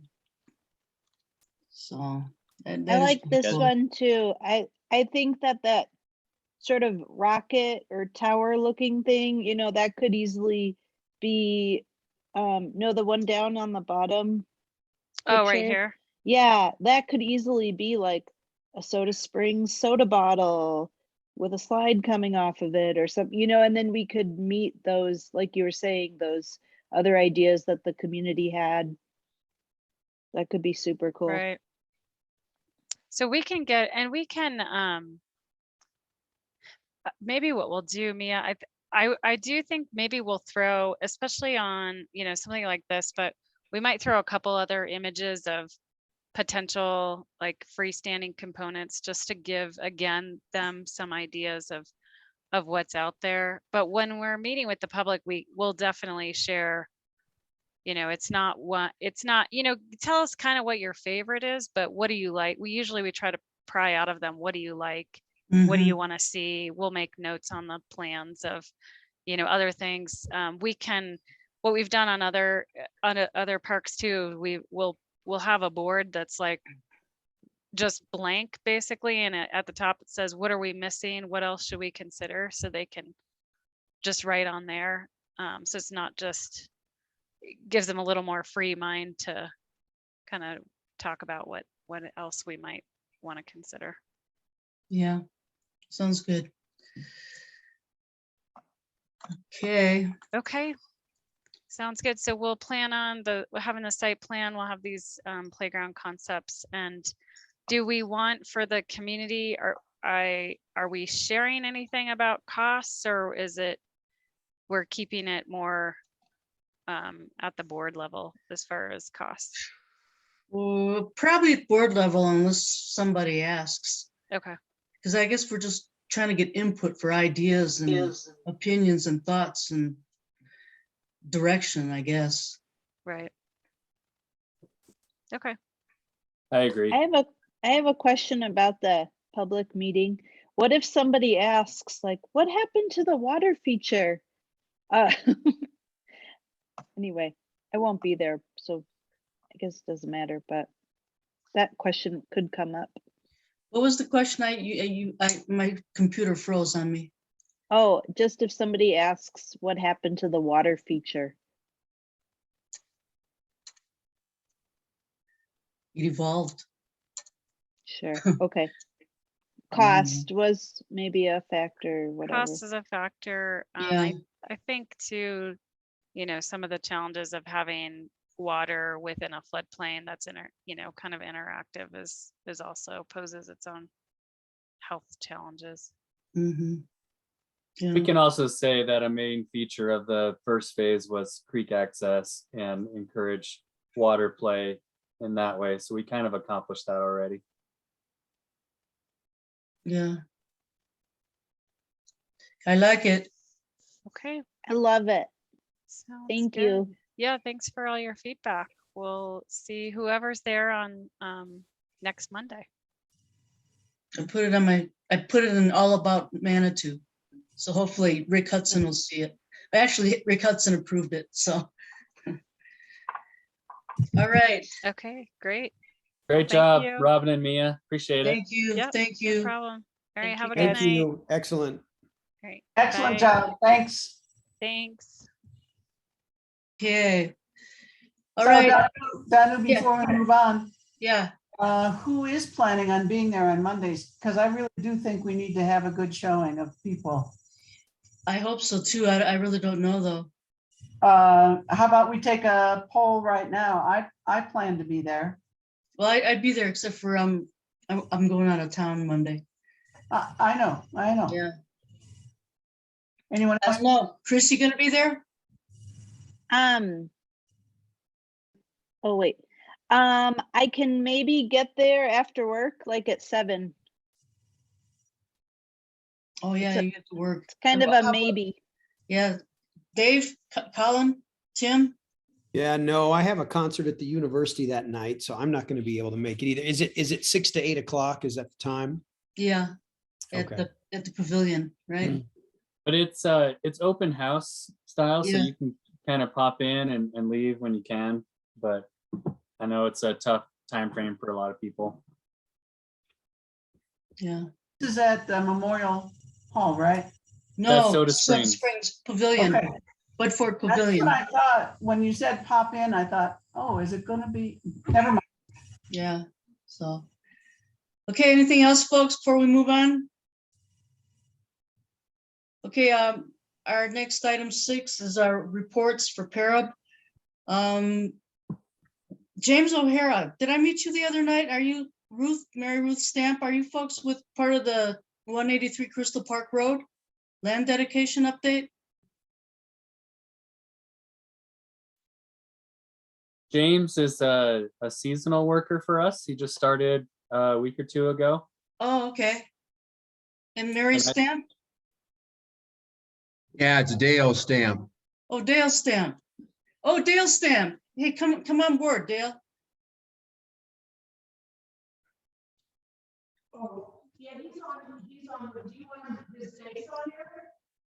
Oh, well, yeah, why don't you can introduce yourself to the para board. Dale Stamp is one of the developers of 183 Crystal Park Road. Very Hello, good. Hi, how are you? good. So the update that I wanted to talk about was I met with Dylan Becker the other day, and we tried to draw out some land dedication that we were talking about. And he suggested that we include the bridge in there so that we could access that property that's south of the detention pond. So that's how that got included in there. But then it would mean the city would have to take over the maintenance of it. So and I'm not sure if the city wants to do that. But I don't know. Skylar, do you have a picture? Can you show the drawings? Because we also received a preliminary drawing based on our first motion that we did from your architect, from the Gooman, Mr. Gooman, I believe. So yeah, that's Skylar received that. I believe, is that from the Mr. Gooman? Well, Yeah. those are this is what we understood that was what you guys were proposing. It wasn't something we were offering. It was Right. something that you guys were proposing. Right. So then since we got that, then can you show Skylar's drawing that he put together? Skylar? Not that one. There's one more. The one after that. Yeah, that one. So Dylan did a GIS on that area. And so that's kind of like more of the configuration that we were thinking of. So you see right where the that's the detention pond, you can see it. And then that other little area down at the bottom of the drawing there, that's like right by your cul-de-sac road. That's like, includes the bridge, and it includes the land that is just south of the detention pond. Yeah, to be honest with you, we're just very much bewildered, dismayed, confused, disappointed how this is all going. Those were two very, very important lots for us to try to pay for this whole endeavor. And I thought we were going to have a meeting to discuss this with you guys as well as the open space. And then all that got turned around and changed. And we never had the meeting. I think when we met with you guys at the planning, or that last meeting when we kind of introduced each other and stuff like that, everybody was kind of excited what was going on. And then all of a sudden this is thrown at us, and we're just real hesitant, just, you know, we're throwing our hands up on this project somewhat. We probably will have to enlist some attorneys to see exactly how this is all going to pan out, what is accurate, what you guys can really do, what you can take, you know, Or ask for. whatever. Yeah. But this is costing us so much time and energy. And, you know, I know my partners have a little bit of a different philosophy and stuff like this, but again, we talked about how we discovered this piece of property and what we wanted to do with it, and how to enhance the whole area, and how we've been just left out on meetings and consultation and working together. It seems like we've just been beat up and abused. You know, we think we're going to get together and have meetings with everybody, and then all of a sudden we were told by the city, no, you can't meet, you can't talk, can't meet with people. And I go, God, this is a interesting community. I mean, it's not a community. It just seems to be one-sided so far on what's taking place. Okay. Well, I guess the next step would be that we just submit our land dedication request to planning, and then it's up to them, and then it's ultimately up to city council to decide. And that's the amazing thing is, I thought we were going to get together and all talk about it and discuss it, and now it's just you guys this is what we're going to do, kind of an attitude. Mm-hmm. And this from the get-go, from the start, from when we worked with Michelle, it's been night and day change of how this is all going down. So again, you know, again, I guess the city of Manitou doesn't understand the cost and expense and the risk of this project. Mm-hmm. I think they do. It's just that there's already an ordinance that's in place for major subdivisions, and that's what we're basically responding to. Well, this is a subdivision that's already in place. It's not a brand new subdivision. You've got 3 acres that we are really working with to try to put in new homes. The rest of it's already been developed. That's what I guess we have to understand and get legal counsel is this has already been done. And there's already been structures on this property that were torn down. Mm-hmm. Well, I mean, this isn't a brand new, complete new development. These structures are there. Right. But from what I understand, you're requesting a major subdivision. And whenever that gets placed before planning, then these ordinances kind of kick into place about the land dedications. Yeah, and that's how I understand it. Yeah, and there's different ways and different things to handle that, and how it's actually supposed to be handled. We don't understand. We've not enlisted legal counsel and stuff like that because we thought we were going to have some meetings with you guys and to discuss it to see what's fair with everybody. But then these last go around where all of a sudden nobody wanted to meet with us, nobody wanted to talk with us. this is it. This is what we're going to take. It doesn't feel very good from our position. Right. I hope you That's- guys that's understand that. Sure, absolutely, absolutely. That's not how a community works. You know, Yeah, and we were all excited to sit down and talk with you and get an understanding. What do you guys want? Will you do it? Blah, blah, blah. And it never happened. So all of a right. sudden now we see this and this is what we want. Well, Humorous. no, it's kind of like what, according to the formula, it Well, we comes understand out- your formula. Yeah, okay, all right. We understand the formula, but again, I thought this was supposed to be a community effort, endeavors, and we were Mhm. going to get together and stuff like that. And did the city tell you guys to cancel the meeting? I thought we were going to have a meeting today at 2:30. What happened to that? Well, there was so much going on and it wasn't possible to meet at today, so. Because we would have to like advertise it and all that stuff, but I'm not so sure that it would have been any different even if we'd met with you today than what is being proposed.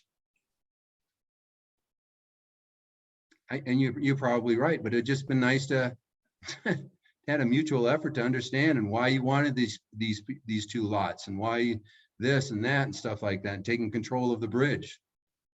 Well, and you know, if you guys wanted to give the city an easement to use the bridge to access that property, I could see that we could just take that out of it.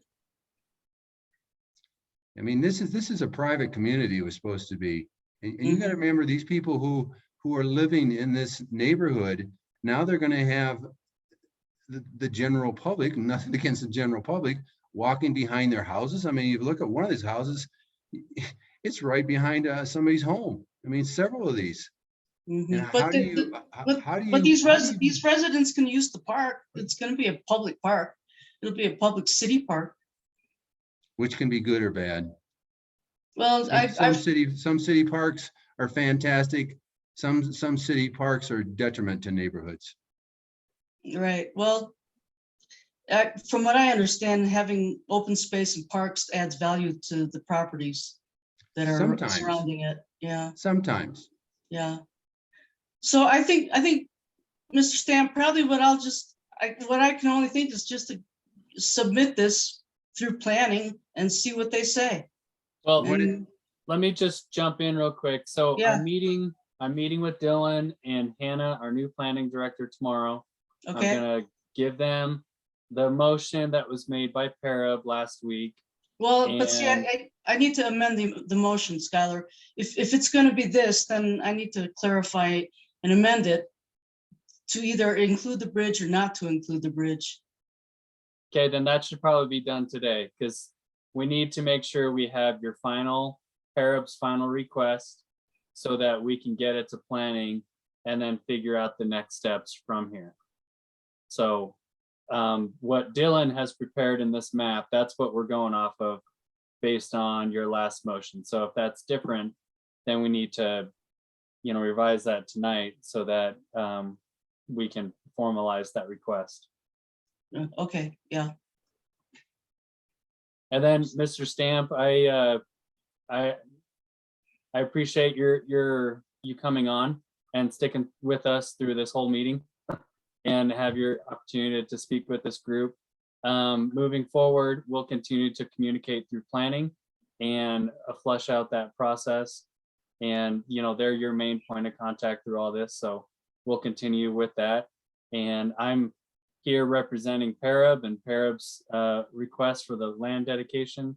And you got the motion from OSAC that rather than land dedication, they would like fees in lieu. So you're only dealing with Parab at this point. And see, that's an interesting thing, because when we first met, we thought, I know the open space wanted this same type of parcel, and it was under our interpretation, okay, you guys are just going to team up and take those two lots and some of this land next to the stream, and that no fees were going to be asked. So somebody must have talked to each other and say, well, no, we're going to hit them with taking those two lots in this drainage area, and then you guys can get the fees. So we feel like we're getting double dipped, and then we're going to get hit again for not only losing this land, we're going to we're gonna have to pay some extra fees. It's like, God dang. I mean, I'd be so happy if I was in Manitou Springs Place that, man, this is what a great location for a park in the stream. And now you want to charge us some fees too. Wonderful. Beat us up some more. That's all I got to say. Again, we have options with this land. And so far, it's just been going one way. It's going Manitou Springs, everything about Manitou Springs and nothing about helping us out, and nobody patting us on the back and saying, man, we're glad you're doing what you're doing. And we just get another, again, these 2 lots plus some fees. Great. So I appreciate you letting me talk. I don't even know if my partners are on the thing or whatever. I'm sure they're going to say, Dale, you shouldn't have said what you're going to say, but it is what it is. Well, could I ask, do you have any constructive input on this? I understand that you're frustrated, and I see how you feel, and obviously this is for you, this is a development and economic decision. Maybe we can talk about this on that level, rather than how you feel, which again, we really want to try to understand. My constructive part, was blown out of the water when I thought we were going to meet with everybody and have you guys show us what you're showing us right now and actually walk out there or whatever to see exactly what we're involved with, because part of where you were taking some of the lambs, we were going to put our dumpsters. So we're losing, different things. And then the bridge, it's a brand new bridge. So constructive, you're telling me, do I have any constructive opinions or thoughts? That doesn't go very well with me. Well, I think that's the purpose of meeting and talking about this. We haven't snubbed you, as you say. We're here to talk about it, and that's what we would like to do. We don't want you to feel like this is punitive or that we are avoiding you, because that's not what we're doing. No, I'm very happy that you're allowing me to talk. I didn't even think I was going to be able to talk. I don't know if anyone else in my group was going to talk or whatever, but present what you need to do with the planning. Well, you got to do what you got to do, and we got to do what we got to do. Okay, sorry. I thought perhaps that I just wanted to make sure that you knew that this is an opportunity for you to advocate for you and for your project. We've already done that, and this is just all new, kind of, okay, now, I don't know what else to say. To me, it's just a land grab at our expense. I was hoping, we could have done something in the Pocket Park up at a different location, but does not appear that's going to happen.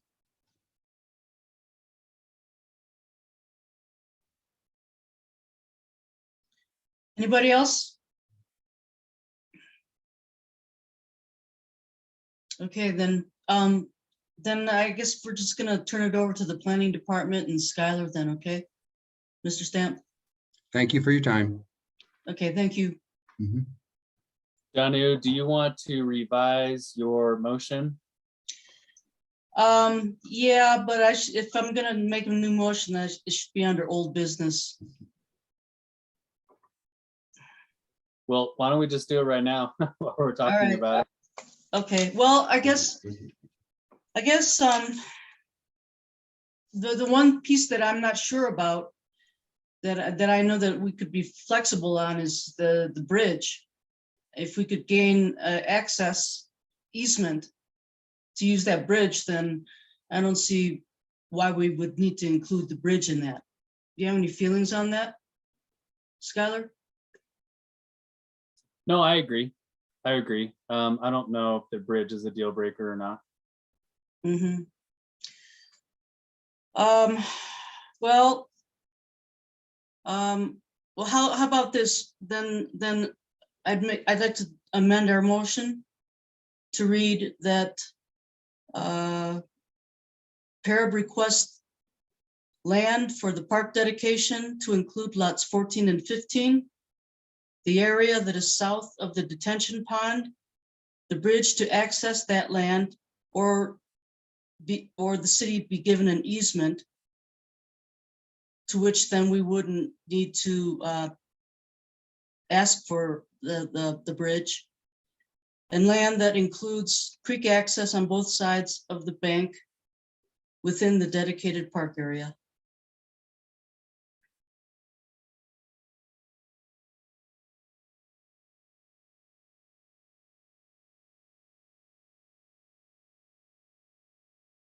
So, Neat. discussion?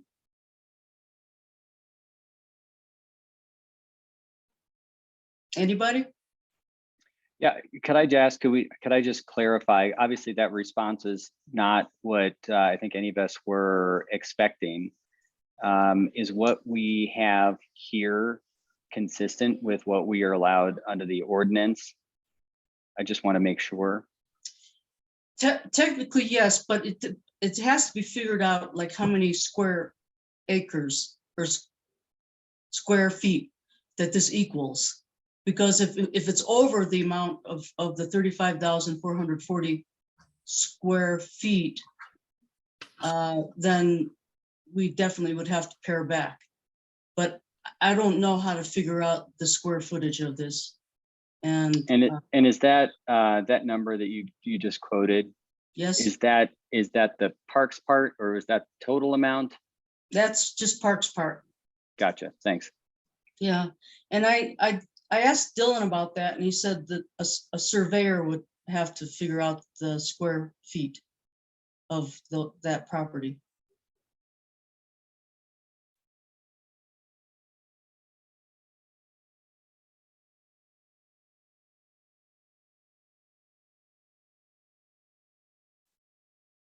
Any other discussion? Question? Can somebody use a pointer and point to where the bridge is? Yeah. Yeah. You see where it is, Skylar? Yeah, I think it was probably easier to see on their drawing here.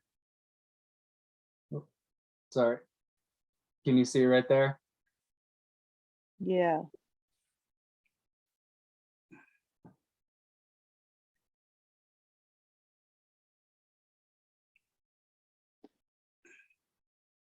And why do we need access to the bridge? So that we can access the property that's across the bridge that is sitting next to the detention pond.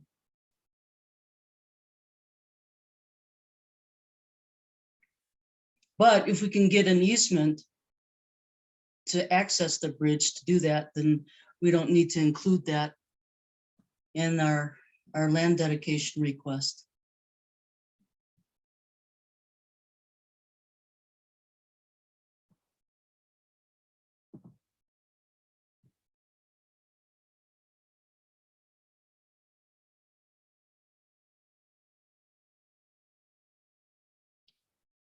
Danu, did you want to include in the motion, you know, if the entire, you know, the maximum amount of land dedication is not granted or approved or whatever, anything about the fees in lieu of land? Yeah, yeah, that can be a friendly motion that you make, Chris, to add on to this. If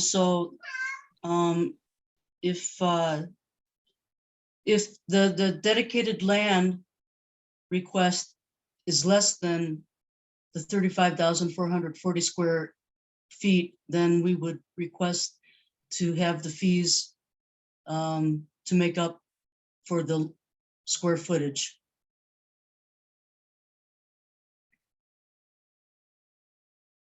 Does that pretty much cover it, Chris? Okay, I think so.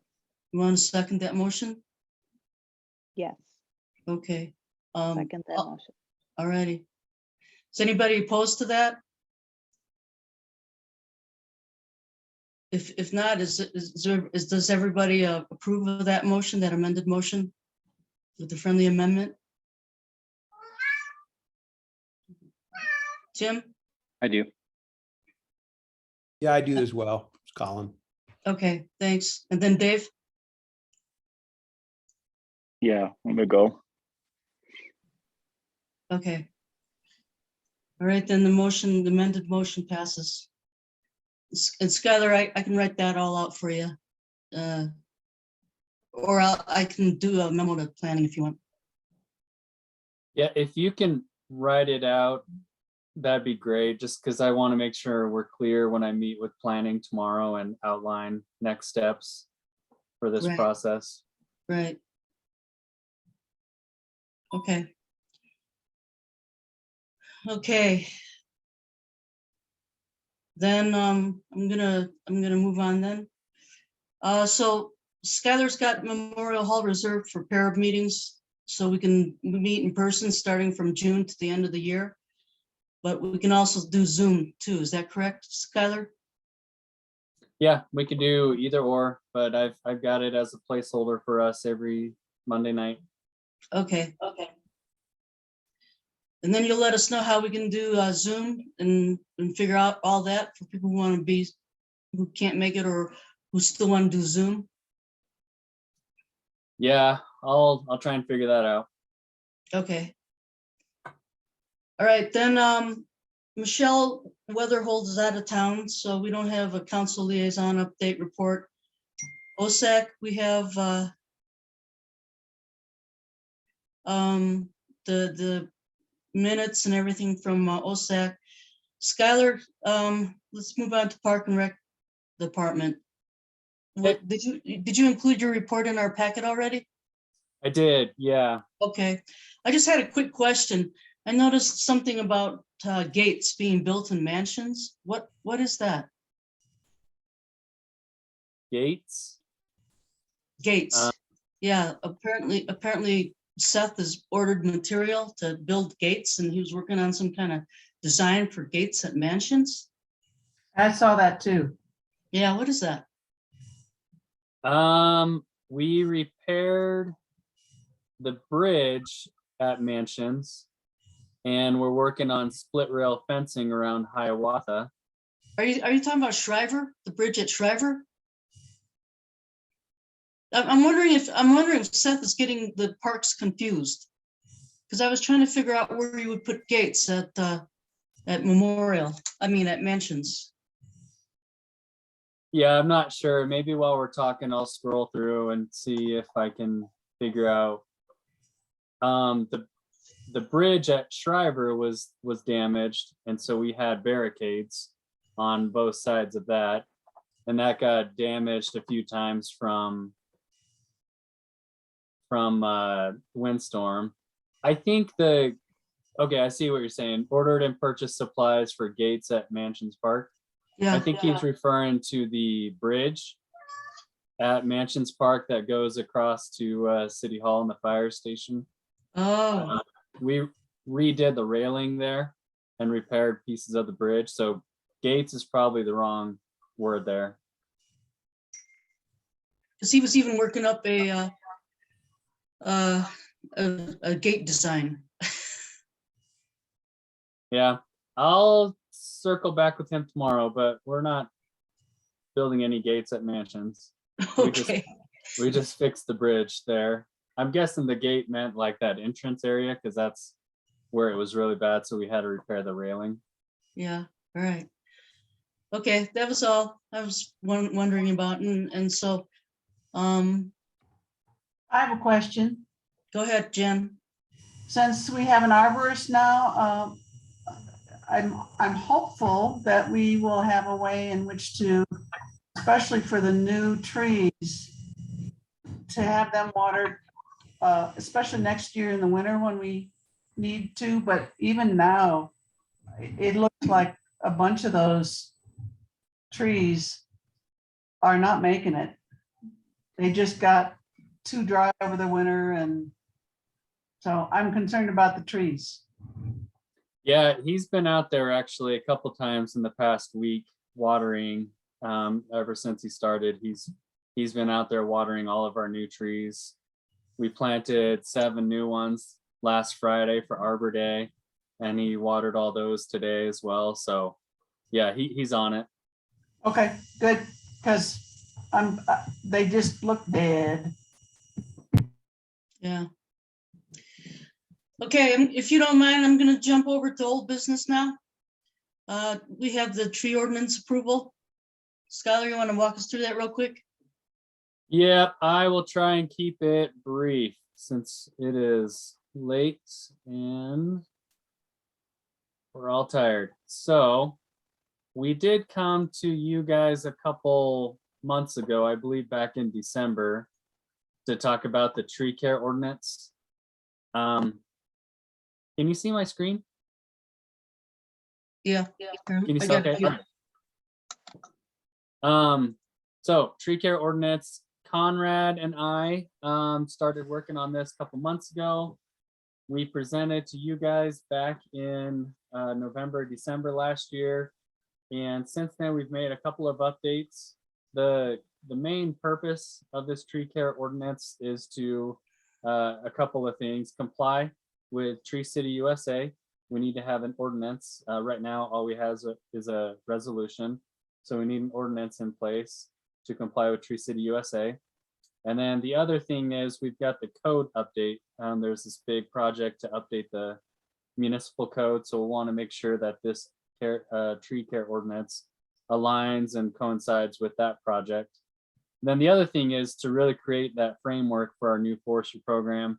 Jan mentioned we have a new arborist who started a couple weeks ago, and this tree care ordinance really helps provide a roadmap as we pour more resources into trees and establishing some standards for the city to abide by as we build up our forestry program. So when we last presented to you guys, I'm not going to go through all of this, but the ones that we updated are sections 8, 9, 10, and 11.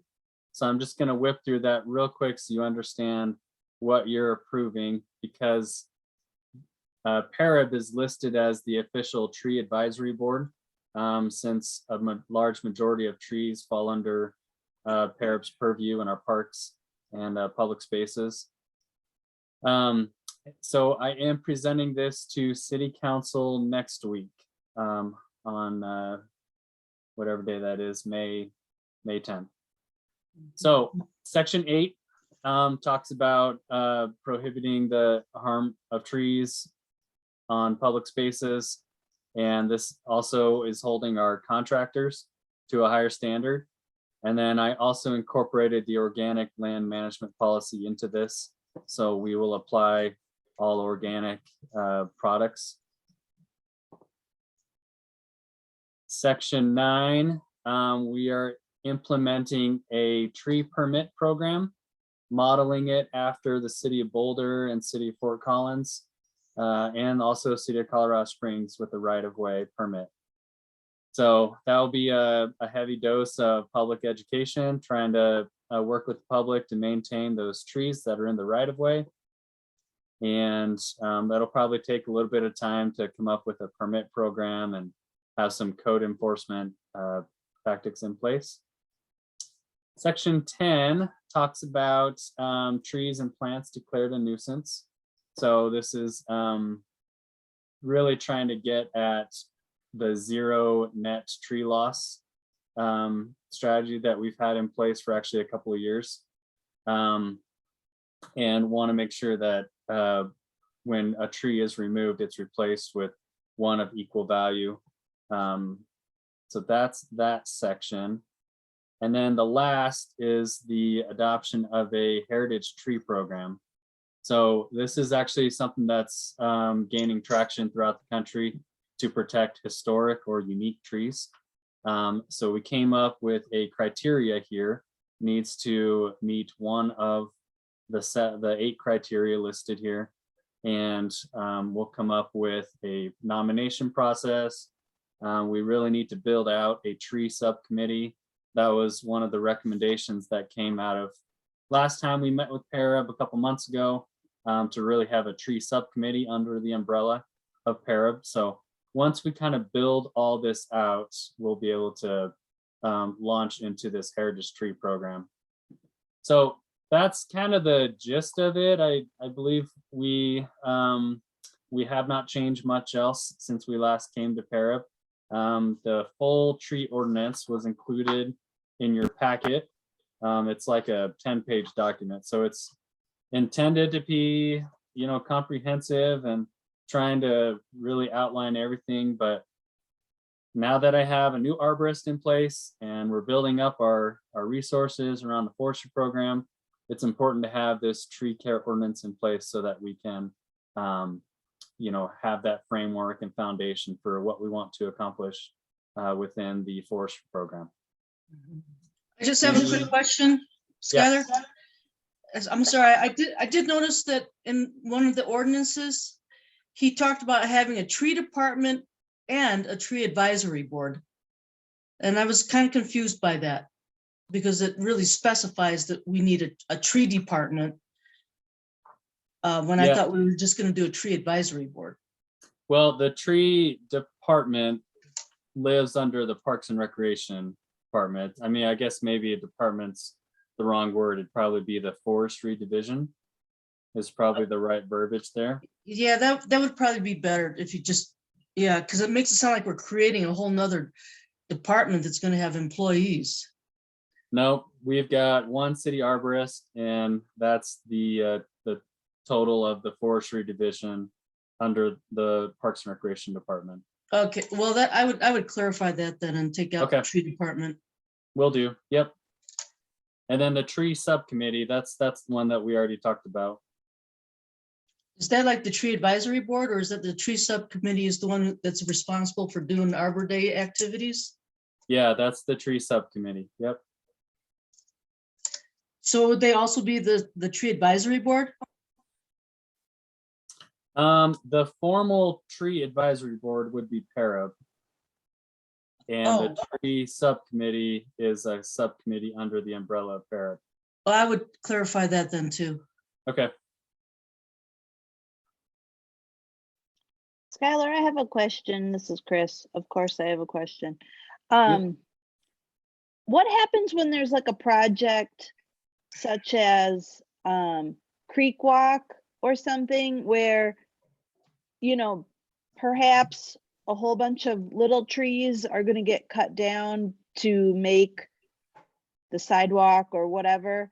Do all of those trees need to be then replaced, or does whoever's doing that project just needs a permit, or how does that?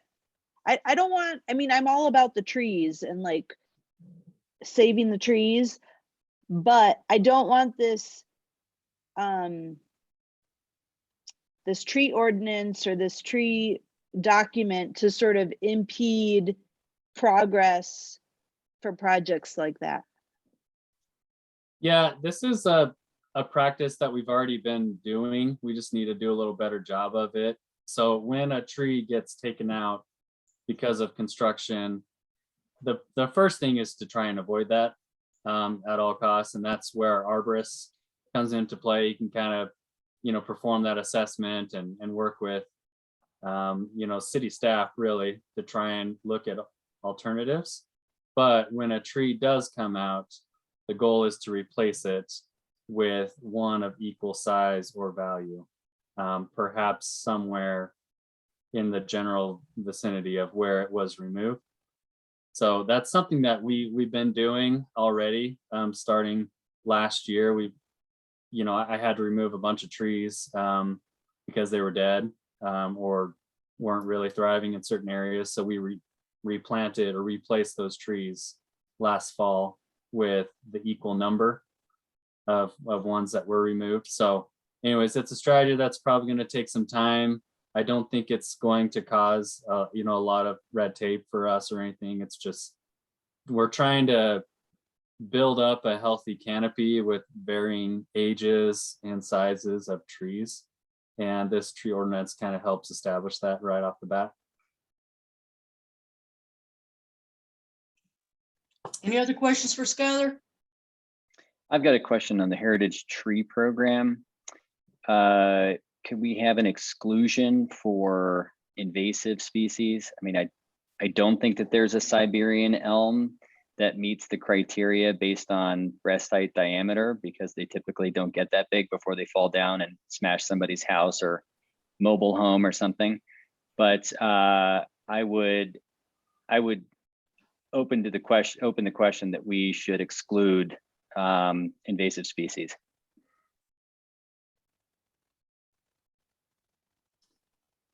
Yeah, so part of, yeah, that's not a bad idea. I haven't seen that in any other tree ordinances that I've seen from other cities. They mostly say what a heritage tree is, not what it isn't. But regardless, there is a nomination process and approval by the tree subcommittee. So if the tree subcommittee looks at a Siberian elm or, one of those and says, well, that's an invasive species, let's reject this nomination. So that's another way to approach it. But I'm open to thoughts. What do you guys, and what does the board think? Should that be included? Yeah, I mean, if it was separate as like an operating procedure for how those things are considered for the committee, I would be fine with that. And it looks like it does include a negative definition from the standpoint of it shouldn't be something that's dangerous. But yeah, if it were an instruction, I'd be fine with that. I guess I see this as an opportunity going forward to try to improve the diversity of our tree species, because we practically have at least in our unmanaged areas, we essentially have a monoculture of elm with a little bit of cottonwood mixed in.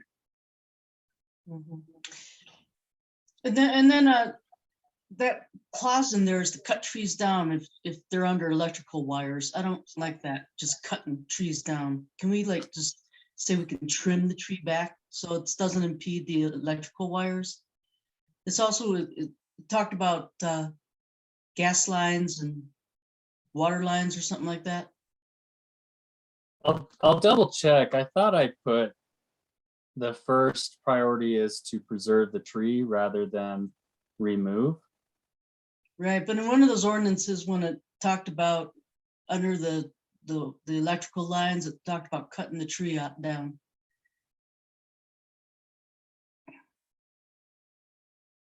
But anyway, so. Yeah, I think it says prune or cut down, which electrical wires run.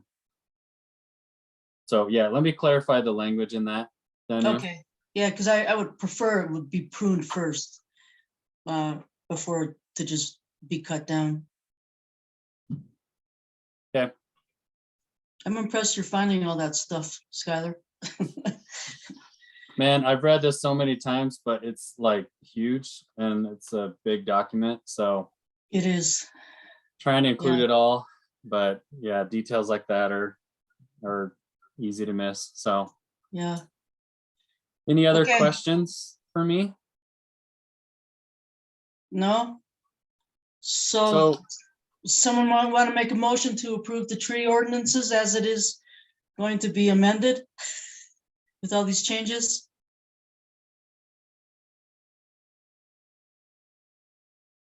I guess that can be a motion, right? I move that we approve the tree ordinances with the noted changes. Discussion? Second? I would second that. It sounds good to me with the provision that we just discussed. Yeah, with the amended changes. Okay. All in favor? Aye. Aye. Opposed? Aye. Okay, you have our blessing, Skylar. Could I get a letter of support to include in the council packet? Okay. Thanks, Danu. All right, let's move on to our last item here, the approval of the Fields playground, the Fields ADA bathroom revision drawings. Pretty much the folks that had switched the drawing around to reflect the doorway to open where we had recommended putting it. And I did notice that they are still continuing a little bit of a sidewalk where the grass area is, but it's not as gigantic. It's not as huge. It's like 38 square feet instead of, it was going to be humongous before. Yeah, so they trimmed back quite a bit. Yeah, I can live with that. So did you guys want to look at it real quick? Skylar, want to just bank it up there so that everybody can kind of make sure what they're voting on? Yes, let me see if I can find it.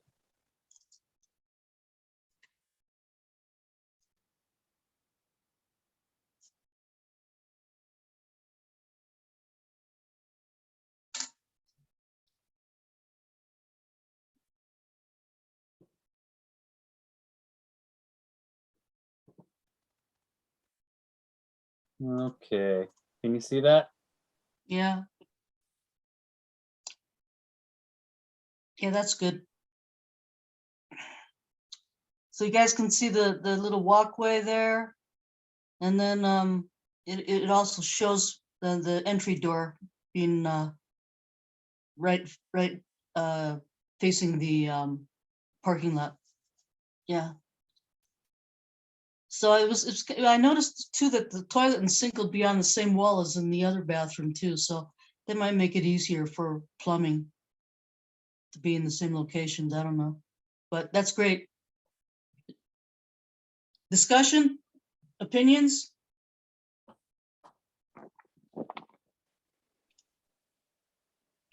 Okay, I'm on board. okay, so I'll make a motion that Parab approve the revised drawings for the ADA bathroom construction at Fields Park. Crawford second. All right, all approve? Aye. Aye, aye.